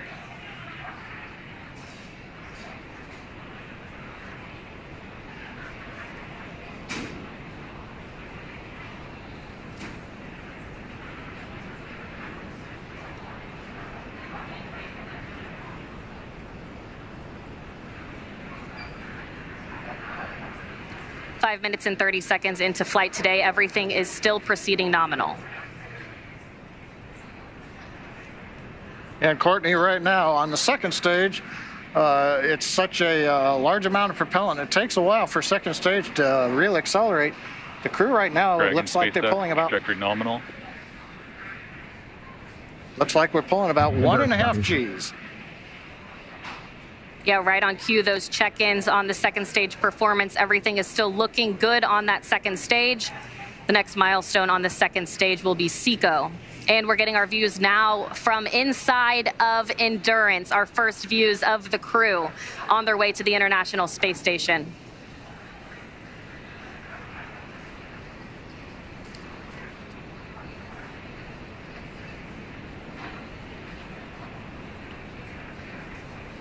1 minute away from entry burn of the first stage. Hopefully we'll get a camera view back on the first stage as we light the 3 engines to come back into the Earth's atmosphere.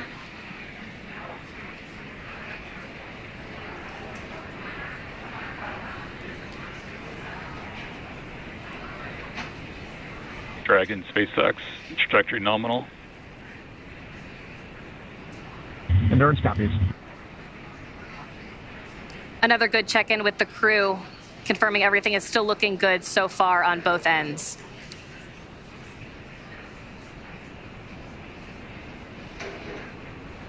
That next milestone coming at 7 minutes and 30 seconds will be entry burn start.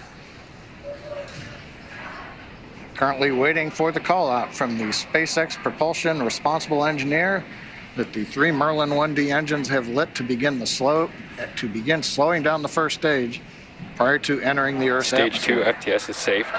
Stage 1 entry burn is in startup. We've heard stage 1 entry burn is startup. We've lit the center engine. We've got the 2 side engines, 3 engines running. This is a 27-second burn. This will slow the first stage down. We'll then enter the atmosphere where the grid fins begin to work, and then we will fire the single center engine as we approach the drone ship. Stage 1 entry burn shutdown. Confirmation entry burn shutdown. And meanwhile, that second stage is less than a minute away from cutoff.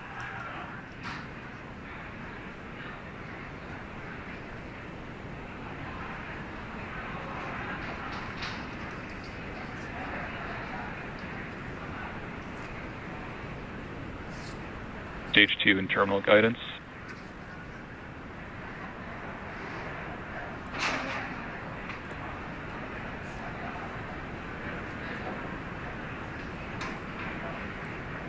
Shannon. Copy, Shannon. There's that call for Shannon. Stage 1 is transonic.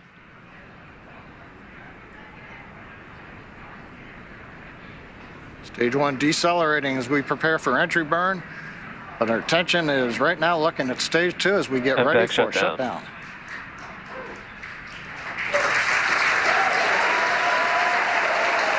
Stage 1 landing burn.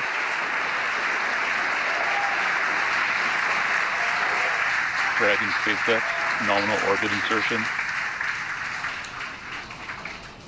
And the second stage has done its job. Our Crew-3 astronauts have been delivered into orbit. Stage 1 landing leg deploy. Landing leg deploy. Endurance copies. We feel Pico and SILE confirms we are in space. Dragon, SpaceX, launch escape system is disarmed.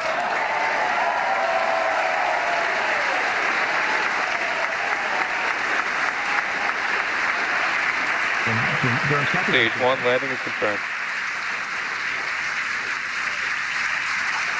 And we've heard the call out. Stage 1 landing is confirmed. Loss of signal Cape and acquisition of signal Newfoundland.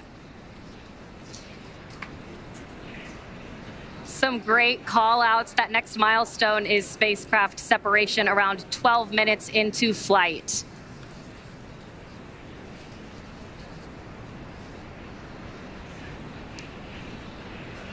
Getting a view now of the Crew-3 astronauts from a camera aboard Dragon. The crew now coasting in low Earth orbit, still attached to that second stage.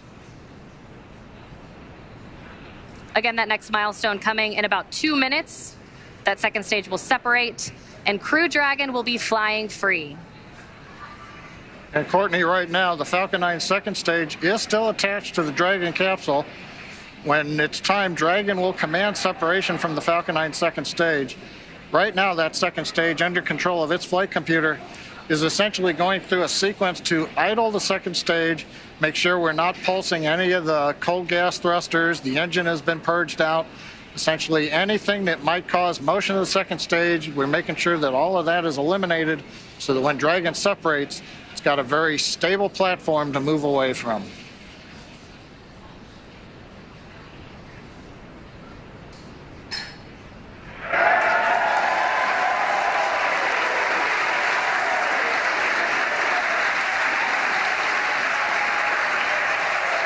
I believe the cheering in the background, they're getting video back of Falcon 9 first stage on drone ship as we get ready for Dragon separation.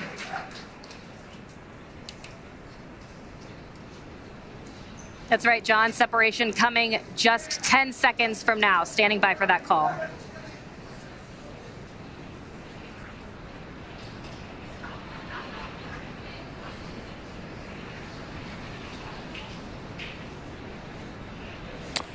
Expected loss of signal, wallops.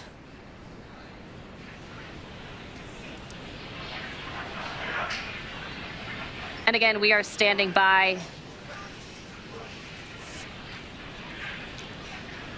There we go. Dragon separation confirmed. Endurance copy, see you soon. Dragon, CE, welcome to orbit. Hope you enjoyed the ride from F9. Dragon will take you from here. Safe travels. Stand by for words from LD. And Endurance, LD here. On behalf of the SpaceX launch and recovery teams, it was a pleasure to be part of this mission with you. Enjoy your holidays amongst the stars. We'll be waving as you fly by. Cheers. Wow. Incredible views of the crew now in orbit on their way to the International Space It was a Station. great ride, better than we imagined.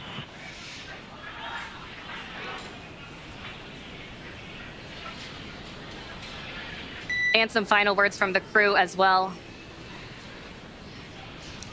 There they are, our Crew-3 astronauts. Now in orbit. That next milestone will be the deployment of the nose cone. That'll be about a 5-minute process. It'll expose those forward bulkhead Dracos and will prepare them for checkouts as well.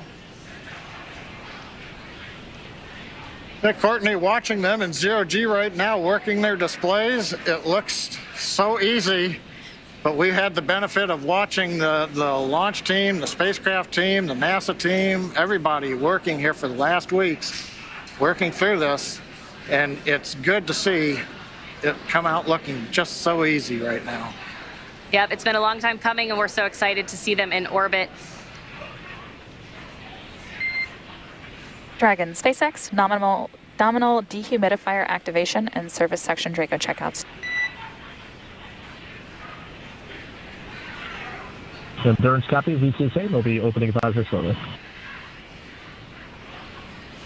Well, it was a beautiful launch from here at Hawthorne headquarters, at SpaceX headquarters here in Hawthorne. I can't imagine how the launch looked from over at Kennedy Space Center. Yeah, pretty incredible launch. We also got to see their zero-G indicator on the screen. It looked like a little turtle, so I'd love to hear the story behind that. But an amazing launch, an amazing day so far. Yeah, that's right. And with that, we'll go ahead and send it back to Kennedy Space Center. Daryl, how was the launch from your end? Well, it was simply stunning. Thanks. We're back here at the Kennedy Space Center with Shannon Walker, Crew 1 astronaut, Michelin specialist from that mission. Wow. Wow is right. I mean, it was amazing. It's always so impressive to see a launch live, and what always strikes me is you get to see it and then you hear the sound after it's gone for a few seconds. It's truly amazing. The delay in the sound coming to us, but we're seeing the sights. And when it lifted off, there was that low cloud deck. Yes. So it like lit up the clouds, it lit up the ground. It was one of the most impressive launches I have seen. And that rumble was probably one of the loudest I've heard. I don't know how to explain that. I don't either. I mean, it seemed louder to me than most launches, and it was really rattling this whole setup where we are here. Just a boom. And then we saw the zero-G indicator. Yep. A turtle. A turtle, of course, because there's turtles on board. 2 turtles on board, and of course, they had to convince the other 2 astronauts to let them do turtle, right? Right. And apparently they did. I don't know who won that arm wrestle, but I guess it was the turtles. It was the turtles. All right, we're joined now by Frank Davina, ESA's program manager for the International Space Station. Thank you very much for joining us, and congratulations. Yeah, good evening. Yes, indeed, beautiful launch. We have our second astronaut flying on Crew Dragon after Thomas that just returned last night. That was in Cologne. Welcoming him in Cologne after his space mission, and now I'm here to see off Matthias. It's great times for the European Space Agency. What a turnaround that must have been to be in Cologne, there with Thomas, coming back and literally just days later seeing off one of your ESA astronauts, Matthias Maurer. Yeah, it's a great time for us because we have 2 astronauts back to back, and we will also have Samantha Cristoforetti that will fly in April next year. So for the first time, we will have for 1.5 years permanently ESA astronauts on board of the space station. So it also shows that ESA is really stepping up to the game.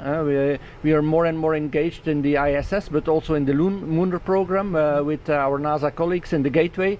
We will have 3 astronauts flying to the Gateway before the end of this decade. We are doing a new astronaut selection, so exploration is really also taking off in Europe. And how did you enjoy the launch? Were you watching from the 5th floor of the Operations Support Building? No, I was actually in the LCC. Oh, and, wow. So I was able to go outside and go on the staircase on the outside on the fifth floor there or something like that. It's really amazing. Like you said, you see the light and then the sound, and you're really on the stairs there. You feel everything rumbling. So it's a really amazing launch. Now you two are familiar with each other, Shannon Walker and Frank DeVinna. Yep. Explain that.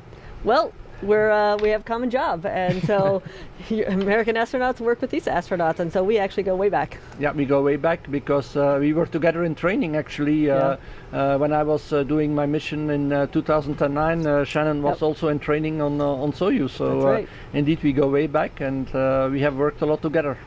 So tell me, did you get a chance to talk with Matthias before, in the days leading up to launch? Yes, I talked a couple of times with him, not as much as I would have wanted because again the launch was a little bit delayed and I had to be back in Europe welcoming Thomas, but I think he's very motivated. Of course, it's his first flight. It's always like this.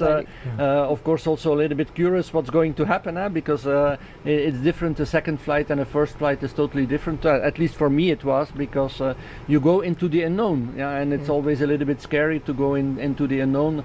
You know that the people expect a lot of you. Matthias has a whole science program, not only an ESA science program, but also for the benefit of NASA, JAXA, and of course every astronaut wants to perform to the best of his abilities, and of course that also brings these thoughts with him. But I told him that he was excellent in training, and I'm sure that he will do a great mission as well. ESA Program Manager for the International Space Station, Frank DeVinna, thanks for joining us in the post-launch interview. We really appreciate it, and congratulations. Thank you very much. All right, let's send it over to Marie Lewis at the Operations and Support Building with another guest. Thank you, Daryl. I am here with NASA Associate Administrator Bob Cabana. This is your first crew launch officially as Associate Administrator. How was the launch tonight for you? Oh, it was fantastic, Marie. What a beautiful evening for a launch. You know, it's like I tell folks, don't take pictures, experience it. And it was another great experience seeing those 4 guys take off into space on top of that Falcon 9 on that Dragon. How amazing.